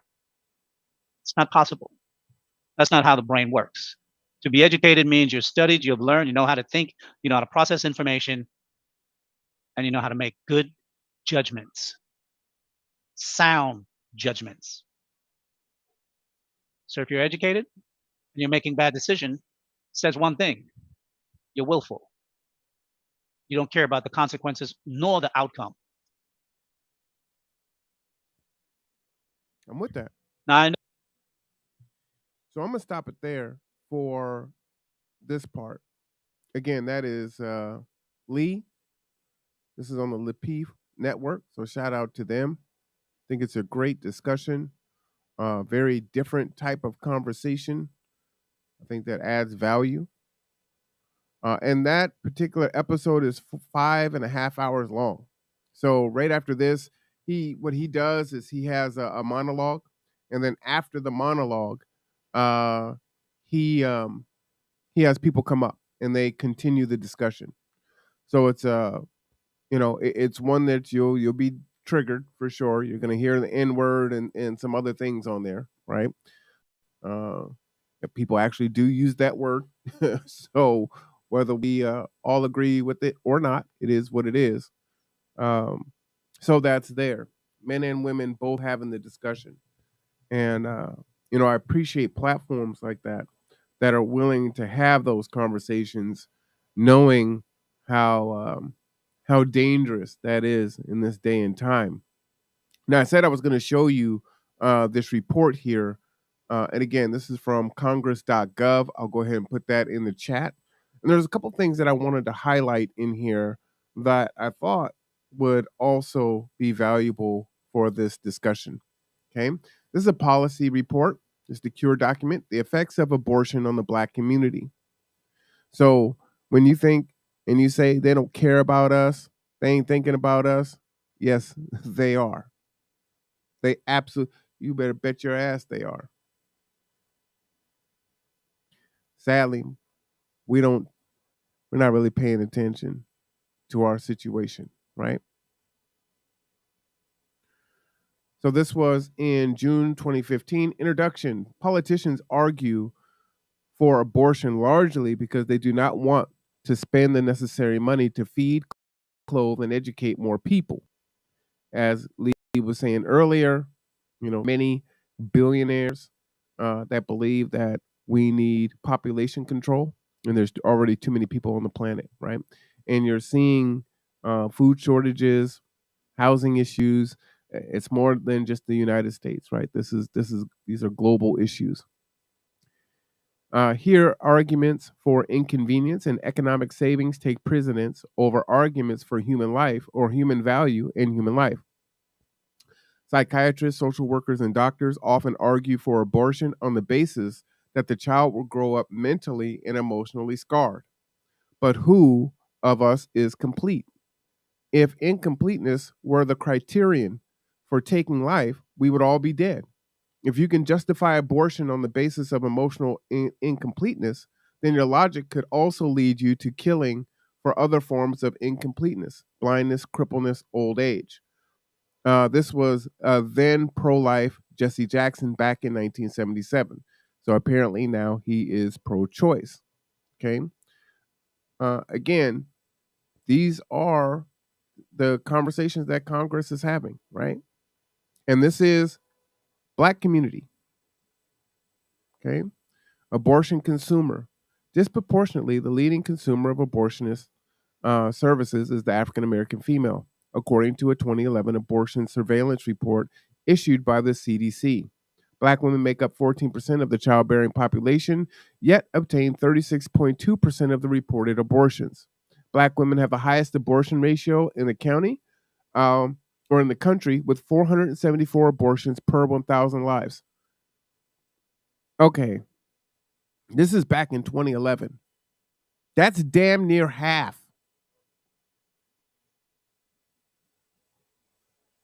When I say I'm blessed and highly favored, my mother was 16 when she had me. Dad wasn't around. Parents said, you can't live in this house, not married and having a child. I easily could have been in that number. I am a miracle. I am blessed and highly favored. Let's not even talk about the millions of sperm and the insemination that has to happen for me to be me. Damn. Woo. That's crazy. Now I believe it's 250 something per 1,000, right? So a quarter of births. According to the Department of Public Health of every state that reports, and let me read that right? So for every 1,000 live births, almost 500 are aborted. Not, there's 1,000 pregnancies and half are aborted. So let me read that stat correctly. According to the Department of Public Health of every state that reports abortion by ethnicity, Black women disproportionately lead in the numbers. For example, Mississippi, 79%. I showed these stats before, right? I actually showed more up-to-date stats. All right. Planned Parenthood targets minority neighborhoods. Percentage of Planned Parenthood surgical abortion facilities in minority neighborhoods, 79%. Percentage of Planned Parenthood surgical abortion facilities in other neighborhoods, 21%, right? So when you think the man is trying to keep you down, wouldn't it make more sense for the man to keep you down and say, hey, you know what? Keep them kids. Because you know what? If you just keep on having these kids, you're going to be too busy to fight for rights and change and racism or whatever else you want to put out there, right? Why, for almost 50 years, did they encourage and make it easier for you to kill your children or to abort children? Because again, everyone doesn't look at it as murder. So I won't either in this discussion.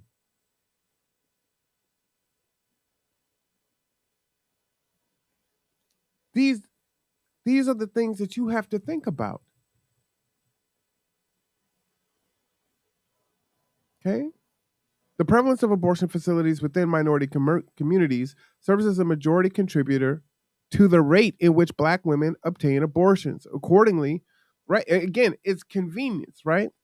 7-Eleven makes a lot of money, even though they charge way more for milk and bread because it's convenient. It's there. I'm going to take advantage of it. You wonder how in the hell does a 7-Eleven stay open? Sometimes it's like twice as much in a 7-Eleven that it is in a Safeway or Walmart. And it's like, you know what? I do not want to park and walk through the parking lot into the store, walk to the back of the store to get a gallon of milk and then check out. So I'm going to go and just park right in the front, go pay almost double for this gallon of milk, and I'm going to go on home. Convenience. Black women are 5 times more likely to have an abortion than white women. The recent study released by Protecting Black Life and Outreach of Life Issues Institute concluded that 79% of Planned Parenthood surgical abortion facilities are strategically located within walking distance of African and or Hispanic communities. Gets no more convenient than that. Hey, you can just walk on in. And again, we understand that in the Black communities, in the impoverished communities, you got abortion clinics, you got liquor stores, now you're seeing marijuana shops.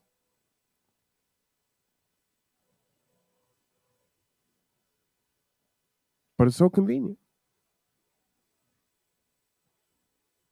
Population control nexus. There is a widespread perception that women, particularly African American women, are freely exercising their choice when they enter the doors of the nearest abortion center. Nothing could be further from the truth. The reality is that Black women are being pushed, led from behind into abortion centers by a cadre of elitists who agree with Frederick Osborne, the leading eugenicist of the 20th century, that birth control and abortion are turning out to be great eugenic advances of the greatest eugenic advances of our time. If they had not been advanced for eugenic reasons, it would have been retarded or stopped their acceptance. In fact, abortion is steeped in the population control agenda. Supreme Court Justice Ruth Bader Ginsburg reminded the nation of this in her 2009 New York Times Magazine interview when she said, "Frankly, I had thought that at the time Roe was decided, there was concern about population growth, and particularly growth in populations that we don't want to have too many of." And she was historically accurate. This is RGB. There was a concern about population, and Republican President Richard Nixon was at the center of promoting population control, particularly in the Black community. Quotes from Nixon. As I told you, we talked about it earlier, that a hell of a lot of people want to control Negro bastards. A lot of Republicans used to support family planning, and Richard Nixon signed that first federal planning program into law. There's a clear pathway to win back women's support, and it's to listen to the middle of their party instead of the extreme fringe. Sounds kind of current. A majority of people in Colorado voted for abortion. I think a majority of people in Michigan are for abortion. I think in both cases, well, certainly in Michigan, they will vote for it because they think that what's going to be aborted generally are little Black bastards. This is a quote. As I told you, we talked about it earlier, that a hell of a lot of people want to control the Negro bastards. You know what we're talking about, population control. We're talking really, and what John Rockefeller really realizes, look, the people in what we call class control their populations. Sometimes they'll have a family of 6, 7, or 8 or 9, but it's an exception. These are only a few of the sentiments Nixon expressed in 1972, exposing the genesis of his thinking when he announced the conclusion of the recommendations of the 1969 Population Control Commission. Right? There's a control commission back in 69. So when you're listening to Bill Gates and others talk about population control in 2022, this isn't new.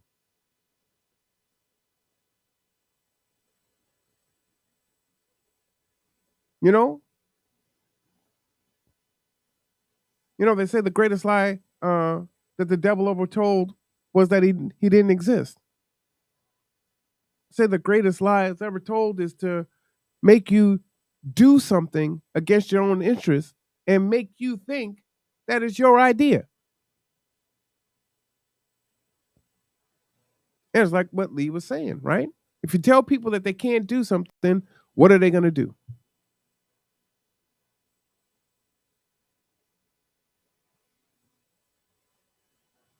Believing Planned Parenthood no longer needed to hide the population control impetus of her organization, Richard stated, a lot of Republicans used to support family planning, and Richard Nixon signed the first federal planning program into law, a clear pathway to win back women's support. Okay. The racist eugenic roots and abortion movement. For the younger generation, probably don't know about this. It was no accident that abortion has become so deeply entrenched within the Black community. Margaret Sanger, founder of the American Birth Control Movement, was a leading spokesperson and activist in promoting and controlling the birth rate among Blacks and others she considered genetically inferior. Oh, and by the way, this was Hillary Clinton's hero. This is who she looked up to. An avid supporter of eugenics, Sanger became a formidable force when pushing her Negro Project, designed to employ Black leaders to promote first birth control and later abortion as viable options for family planning. Family destruction. She favored the something branch of eugenics, Malthusian, frequently saying that the genetic makeup of poor and minorities, for example, was inferior. Sanger believed it was necessary to reduce the birth rate among the diseased, the sickly, the poverty-stricken, and the antisocial classes, elements unable to provide for themselves, and the burden to which we are all forced to carry. This is part of what Lee was saying, right? Which is why I was saying that it can sound very coonish, very Uncle Tom, very sellout, because it's actually falling in line with eugenics.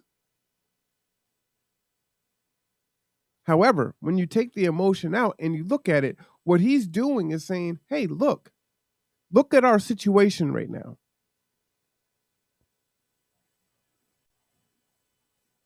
We, by and large, just vote Democrat. It's Charlie Brown and Lucy. They keep telling us that they're going to hold the football. We go to kick it, and the Democrats move the football. There's an Asian hate bill, but there's no Black or African American hate bill. Everyone has received reparations, but we have not.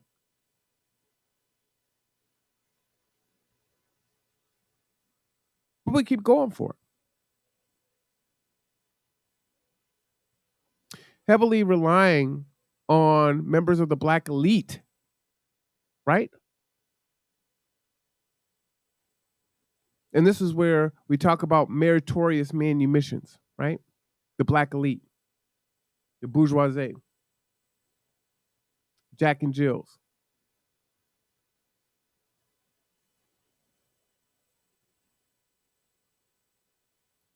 The Reverend Al Sharptons, the leaders that you see on MSNBC, CNN.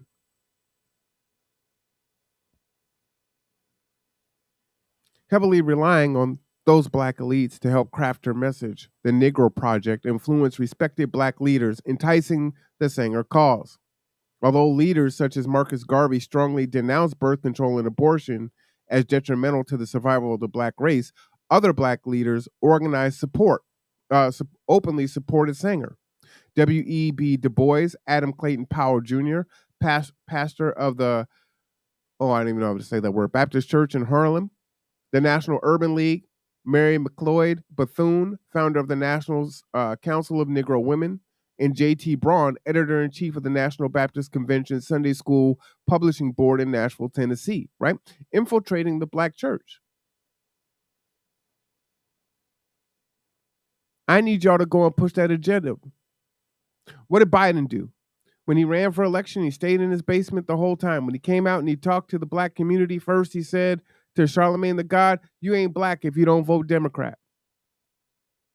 And then he went around to the historic black churches, right? And suckered all of them. And it was just not Trump. Talk to me, told Ice Cube, talk to me after the election. Still hasn't talked to him. And see, it's one of those things where other voting blocs demand shit. We don't demand anything, right?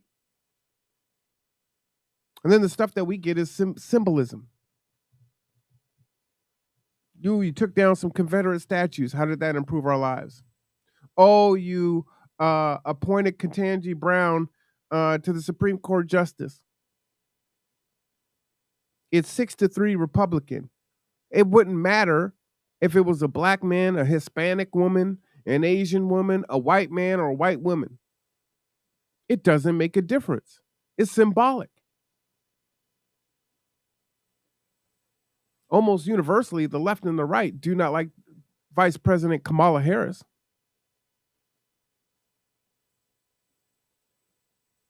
Symbolic. Nothing changed. She was elected. How did your life improve? Oh, good. So little black girls, my daughter can look up and say, oh, the first vice president is a black woman. How does that improve her life? Oh, it's self-esteem.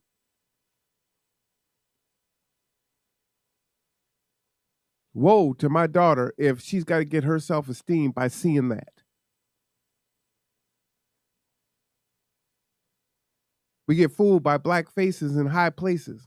They're ineffectual, feckless, useless, tokenized.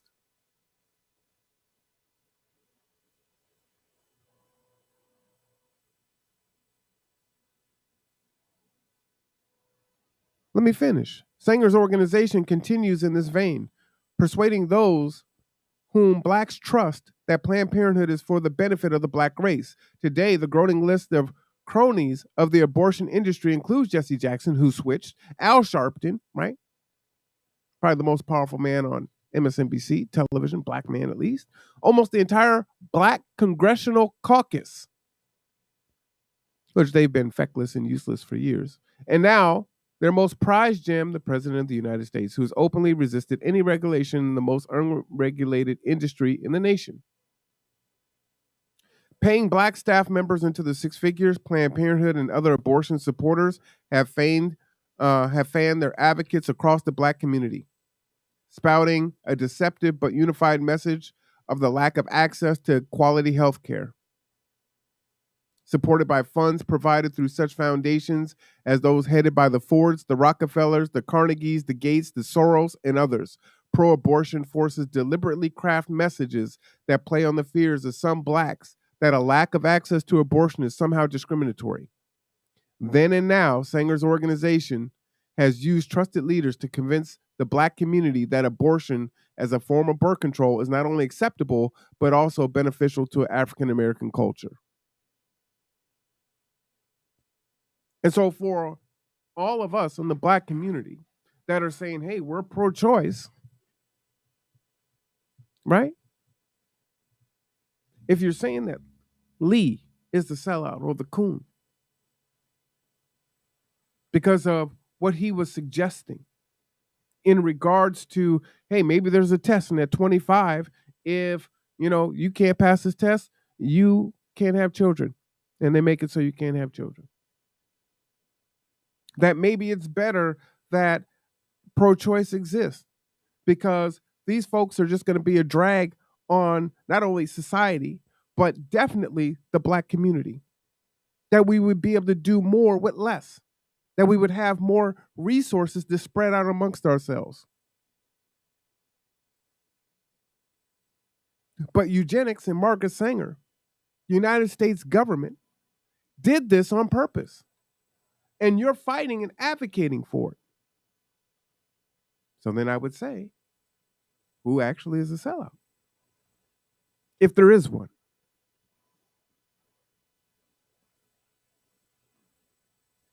Because this is a discussion. Although Sanger has often been acclaimed as a champion for human rights, her philosophy was actually quite racist and bigoted. According to George Grant, author of The Grand Illusions, The Legacy of Planned Parenthood, Sanger's philosophy on race, known as scientific racism, discriminates against other ethnicities based on the quality of genes. In Sanger's eyes, scientific racism in the case of the Black community includes skin color. Grant exposes Sanger's discriminatory notions and documents many inflammatory comments she made during her tenure. Now, again, they put the elite Blacks to tell everyone else in the Black community, this is for you. It's the discrimination for you not to have access to abortion. They're discriminating on you based on access and health care.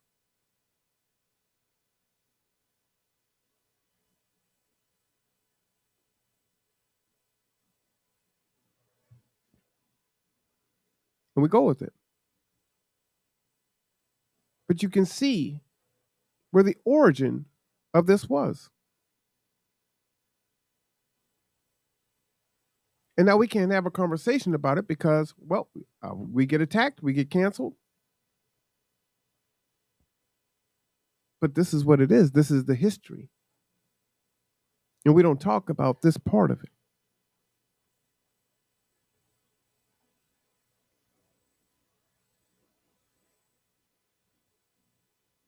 Again, I'm reading this from congress.gov.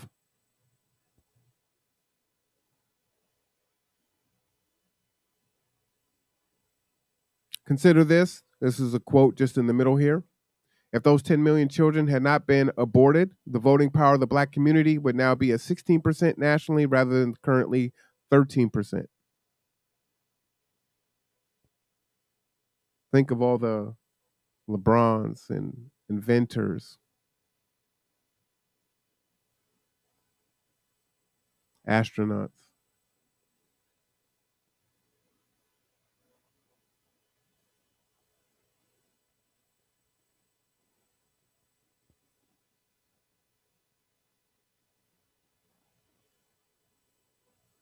There's some more on eugenics here.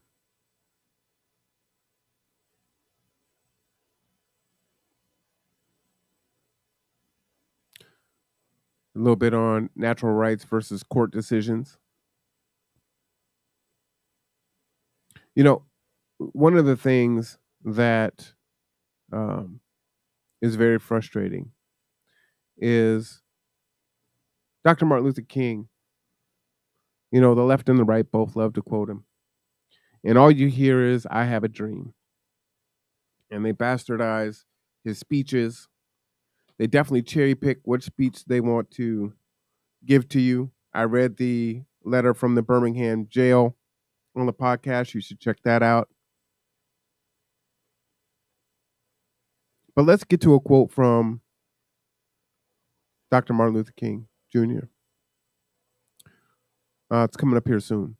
Its purpose is to promote the idea that abortion, including partial birth abortion, is not sometimes a tragic necessity, but is a holy work. And the defense of the unlimited abortion license is, according to the RCRC, a holy war. Abandoning its calling to be a standard bearer for society. The RCRC teaches young people that abortion is a rite of passage to adulthood and their parents have no right to interfere with their reproductive choice. The paragraph above, the evolution also included movement in religious communities toward a doctrine of moral relativism. The Religious Coalition for Reproductive Choice, that's the RCRC, is but one example. Founded by members of the old line, mainline Protestant denominations, such as Episcopalians and Presbyterians, the RCRC targets African Americans and teenagers in its outreach.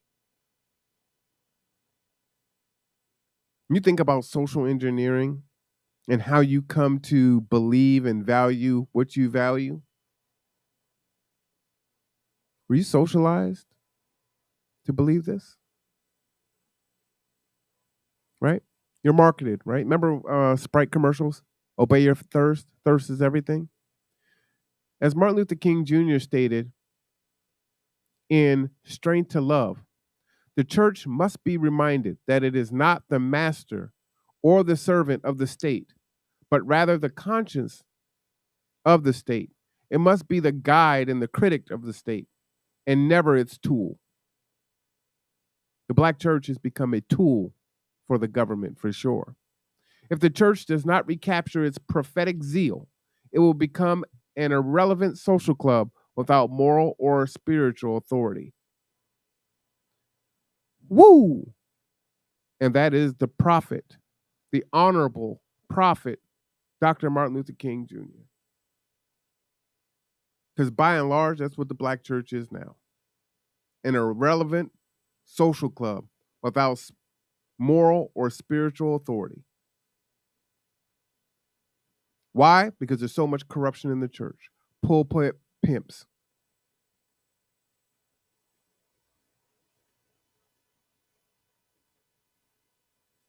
I digress. But I wanted to read that statement there.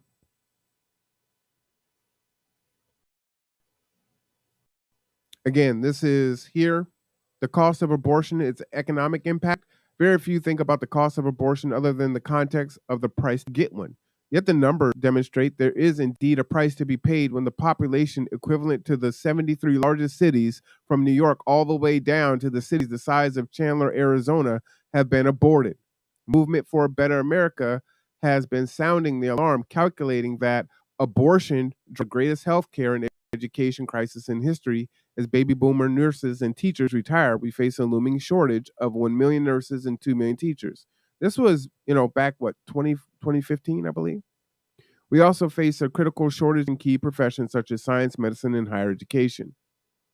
Another consequence of abortion is disastrous shift in supply-demand equation that underlines our economy. 55 million abortions represent a huge loss in consumer demand. If those babies had been born, our fast-paced economy would still be going strong. Those we aborted were the future consumers, producers, parents, and taxpayers we needed to keep our economy growing. Talk about Social Security not being there later on. Oh, this is the next one. The abortion boom is also behind the crisis in Social Security and Medicare. In 1940, we had 145 people in the workforce for every person on Social Security. That's when it looked like a great idea. By 1952, the ratio had dropped to 16-1. Now it's 3-1. In less than 20 years, it will be only 2-1. That's when the government Ponzi scheme will completely collapse. Even before these shortages can fully be realized, the immediate impact of increased sexual activity, because, I can just get an abortion, leading to abortion can be seen when examining sexually transmitted diseases in America. Millions are affected by STIs, resulting from their own poor choices and actions. In fact, according to the American Social Health Association, more than half of all Americans will contract an STD or an STI in their lifetime. There are over 65 million Americans living with an STD slash STI, and there are over 19 million new cases each year, only some of which are curable. Only some. More than $8 billion is spent each year to diagnose and treat STD and STIs, and this figure does not even include the most dangerous HIV AIDS. In fact, the Kaiser Family Foundation warns sexually transmitted diseases are at an epidemic proportion. Now, what's funny about this is, or a coincidence, not funny. This was back in 2015. I had Dr. Git Morrow on last week on the podcast, and he said, hey, in Kitsap County, STDs, STIs are up. So again, this is here for you to take a look at. I think looking at this is important. But I wanted to get into our last video of the day. And this video here is again from the Lapeef Network. And, again, shout out to them.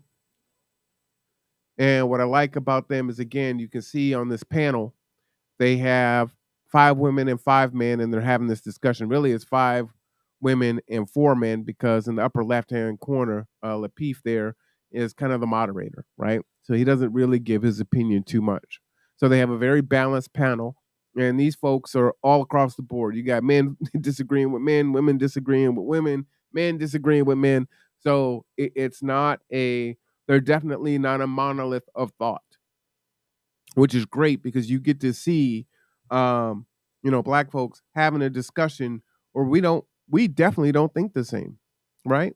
But we have to have these conversations. And what's so nice about this is, I believe the importance of this channel is they're able to have the conversations that right now we don't have to do, because it would cause us to cancel our family members. It would cause us to cancel our friends. So we can watch them have these discussions, and hopefully it will empower us to then start to go back into our own circles and have these discussions, and know, hey, you can't come back tomorrow and have this conversation. I can still love you even if I disagree with you. I can still work with you if I disagree with you. Because we ain't going to get anywhere until we realize that, right? Now, we know that by and large, women are very pro-choice, right? And again, I'm about elevating different perspectives. Listen to this conversation here. Hold on, Lapeef, let's talk. One day and ask Oh, a woman should to men do have choice over Maybe what we women can. do with Why their not? bodies? Should men have choice over what women do with their Of bodies? course. So men should have a decision over what you do with your body. No, I'm saying they should have the decision over their body, them, men. That doesn't change my opinion. I am That honestly. doesn't change my opinion on if you're out here recklessly. The hypocrisy is insane. It's reckless if you literally said, I had no intention prior to Roe v. Wade. I had no intention of getting. What difference does the reason make? It's his decision. The questions about Roe v. Wade. So because it's his decision, listen, if it's his decision, it does not matter if he don't like the way the sun shine on his head. If he wake up tomorrow and he say, yo, I want to control my own fate. We're not talking about that. We're talking about Roe v. Wade. We're talking about what just happened. And if he looks at Roe v. Wade and he said, fuck all of these women, I want to get a vasectomy, that's not selfish. It's his body. I mean, I can stop it there, but literally she's arguing that it's selfish for men to have a vasectomy. Now, the conversations I've been having in the circles I've been talking with folks over the last couple of weeks about this have been saying, hey, you know what? There's all these forms of birth control. Well, men need their own birth control, right? Well, if men, use birth control, then this wouldn't be an issue. Men need to be accountable. And right now our options are, and I don't count abstinence as a form of birth control. I think that's stupid, right? Because you're not having sex. Wearing a condom, right? A vasectomy. I believe there is some research. There may even be a product out there for male birth control. I think it might be problematic, but I don't hear too much about that. If someone knows more information on that, you can drop it in the chat. However, it appears that women have about like 30 different forms of birth control, right? So the argument has been against men, hey, just get a vasectomy, snip it up. Then you won't have to worry about having a child. Because if you have a child, then it's your obligation to take care of that child, whether or not you want it or not, right? And if she becomes pregnant and you want to keep the child, well, it's her body, her choice. So here, literally, this man is advocating for men to get vasectomies, and she's saying, no, if you do that, that's selfish.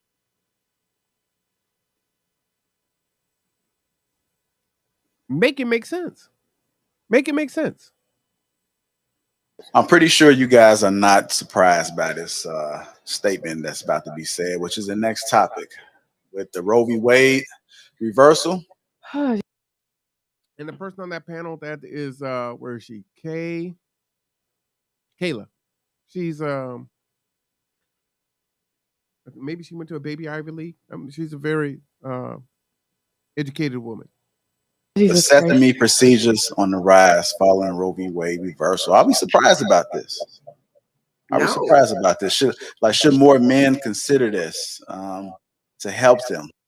So I thought that was a surprising fact. I'm going to look for that article later so I can read on it. But apparently, since Roe v. Wade has come down, vasectomies have spiked, which I think is a good thing, right? It's like, okay, men want to be accountable. It's like, all right, they obviously were probably pro-choice also. And it's like, well, if that's not going to be an option, then I need to protect myself, against the states that are saying that this is illegal. Consider what? Getting this procedure done. Vasectomy? What? No. Look, Rashawn was like, "Oh, what?" What? I like it's very selfish to just up and get a vasectomy just because of a situation like this. There's just so many different contraceptives that people can use and be okay. I think that it's just people don't want to be responsible. So you want to go ahead and get a vasectomy. My husband's still out here, so I hope and pray that my husband doesn't get a vasectomy because we're going to have some big issues. So you're listening to her saying that it is selfish for a man to get a vasectomy and that he's not being responsible for getting a vasectomy. I don't know how that is not the epitome of responsibility, because it is a surgical procedure, right? And while vasectomies can be reversed, in surgery, there's always those chances.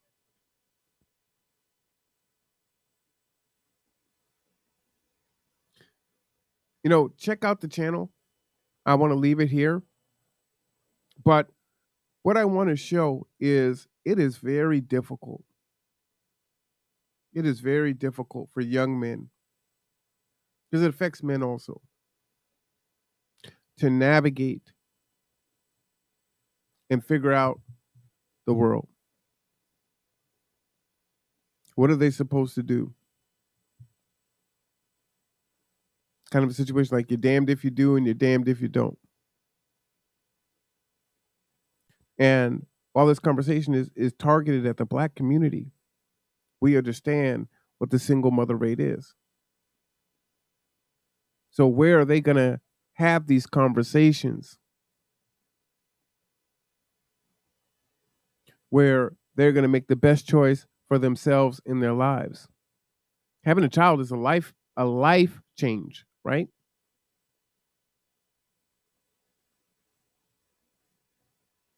And so she's literally, some of the women on the panel are saying, hey, no, getting a vasectomy is selfish. And so maybe he listens to that. And, hey, something happens with the condom, or I don't like a condom. A lot of people don't like condoms. They want to be able to, have the feeling they want to have, and, that's their right. But he was told not to get a vasectomy. So right now, he's only got one other choice, which is the condom, or abstinence, which I don't think is a choice.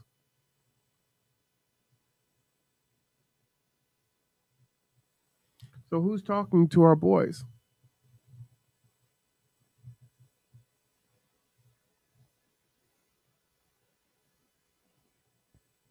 They can destroy their lives before it even starts. And again, we're having an intellectually honest conversation. So, yes, children are a blessing. But understand the world as it is now.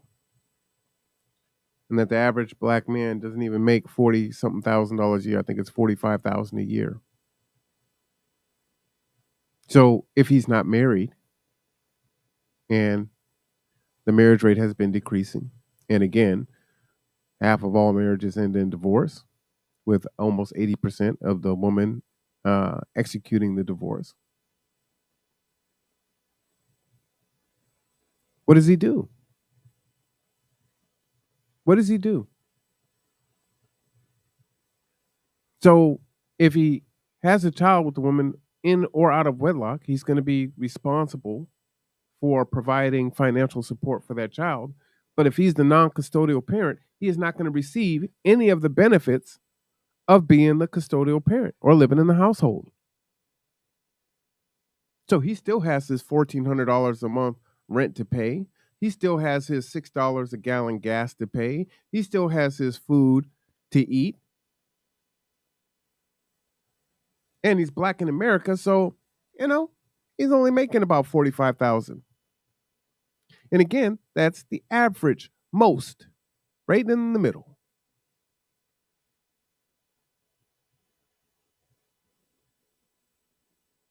So how does he take care of a child as a non-custodial parent and try to somehow survive? And then what we get back is, well, he should have thought about that before he had the kid. And while that is not helpful at all, I would present to you that is some of the reason that you see increased violence and intimate partner violence, right?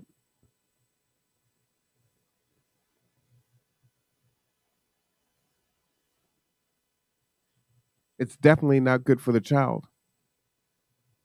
I grew up with a single father, and I was adopted. He made a choice. He didn't believe in foster care, which was awesome, right? It's like, if you're going to live with me, you're going to be my child. I'm going to adopt you. This ain't a temporary thing. You have my last name. But in elementary school, you got to do your family tree. Now, I don't have mom. I don't know any of my blood relatives. That's tough. And growing up back then, schools, teachers were so tone deaf. They don't know nothing about that. They're just like, hey, put your mom and dad here and your grandparents there. And it's like, what do you mean 2 sets of grandparents? What you talking about? You got a grandmother and a grandfather, and there's a grandmother and grandfather on that side too. Like, what y'all? Who's back behind that person and behind that one? I can't trace any of that. You get, just do the best you can do. I'm 6. To me, do the best I can do. Okay, I'm 7.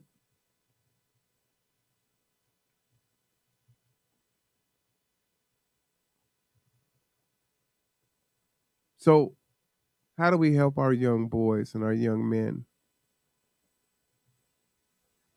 not to become enslaved, indentured servants to the state, where they've made a foolish decision at a young age, that when they hit their 30s and 40s and they actually want to have a family, they've actually matured and they're ready, they're not able to. They can't really provide what they could have to that family. And so when you talk about generational wealth, again, it pisses me off to hear black folks talk like that, because it's for very few, but they peddle it to those that are impoverished. Like somehow they're just going to change it.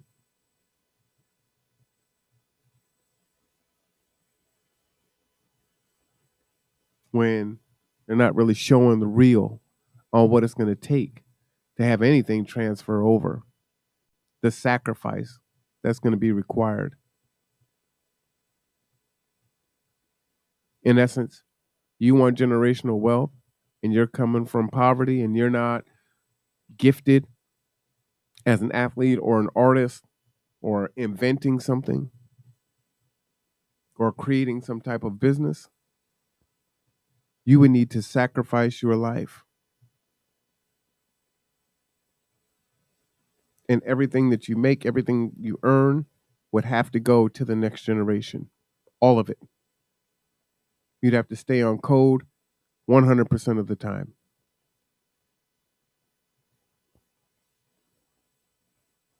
And your kids are going to have to forego the birthday presents and the toys and all that stuff because none of that stuff leads to generational wealth. Don't buy a car, it depreciates as soon as you drive it off the lot. At least don't buy a nice one. So are people actually willing to do that? Do they know what it's actually going to take? Anyway, that's a whole nother conversation.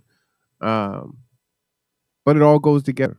And as I said before, we're looking at, putting a dressing on a bullet wound, and we're not taking the bullet out. We're not doing that. We're worse off now than we have been. And things are only getting worse. And we're so fractured, we can't get along. We can't work together. Some of us do, but not enough. And when you look at other communities, if I went back to that stat where I showed you the numbers of abortion by race, right? Let me pop that back up there.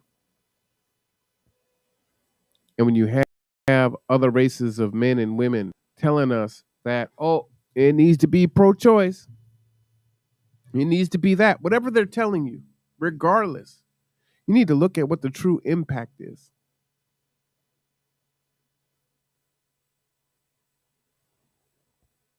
Let's go ahead and put other up here.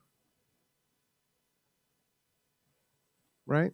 Alaska is other, right? Which makes sense in Alaska. But after that, other 17% New Jersey versus 27 and 39 respectively, and 18 for Hispanic. 1, 2, 3, 4, 5, 6, 7, 8, 9. It doesn't even get to 10 states before it goes to single digits for other. But there are many others telling you that you need to have your pro-choice to do what you want to do, but they're not choosing that. They're not choosing that. 9, 8, 8, 8, 8, 7, 7, 6, 5, 5, 5, 5, 5, 4, 4, 4, 4, 4, 4, 4, 2, 2. They're not doing that. And so the question that I want to leave you with tonight, or this afternoon, whether you're pro-life or pro-choice, or if you're something in between, abortion only in the result of rape or incest or danger to the mother, early term abortion versus late term abortion, wherever you fit on that spectrum, what I would submit to you, and again, abortion, whether it's medical or surgical, it does damage to a woman, right? Physically. But my question for you is, culturally, how do we return to a time when women want to keep the children that they have?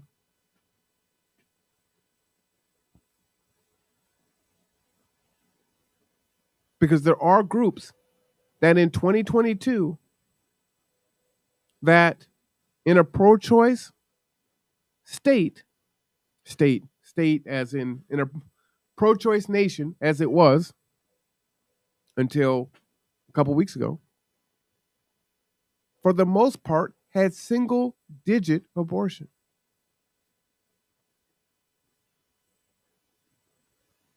I submit to you that is the bullet. And we need to investigate culturally what it is. And look at how do we return to that time? Because then things can still remain pro-choice, right?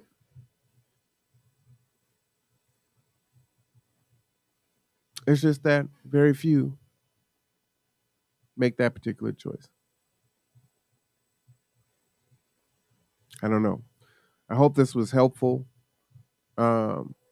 If you want to send me a private email, because what you want to say will get you canceled. I'm going to put that in the chat. The Conduit Podcast Show at gmail.com is the email. I will not share your name.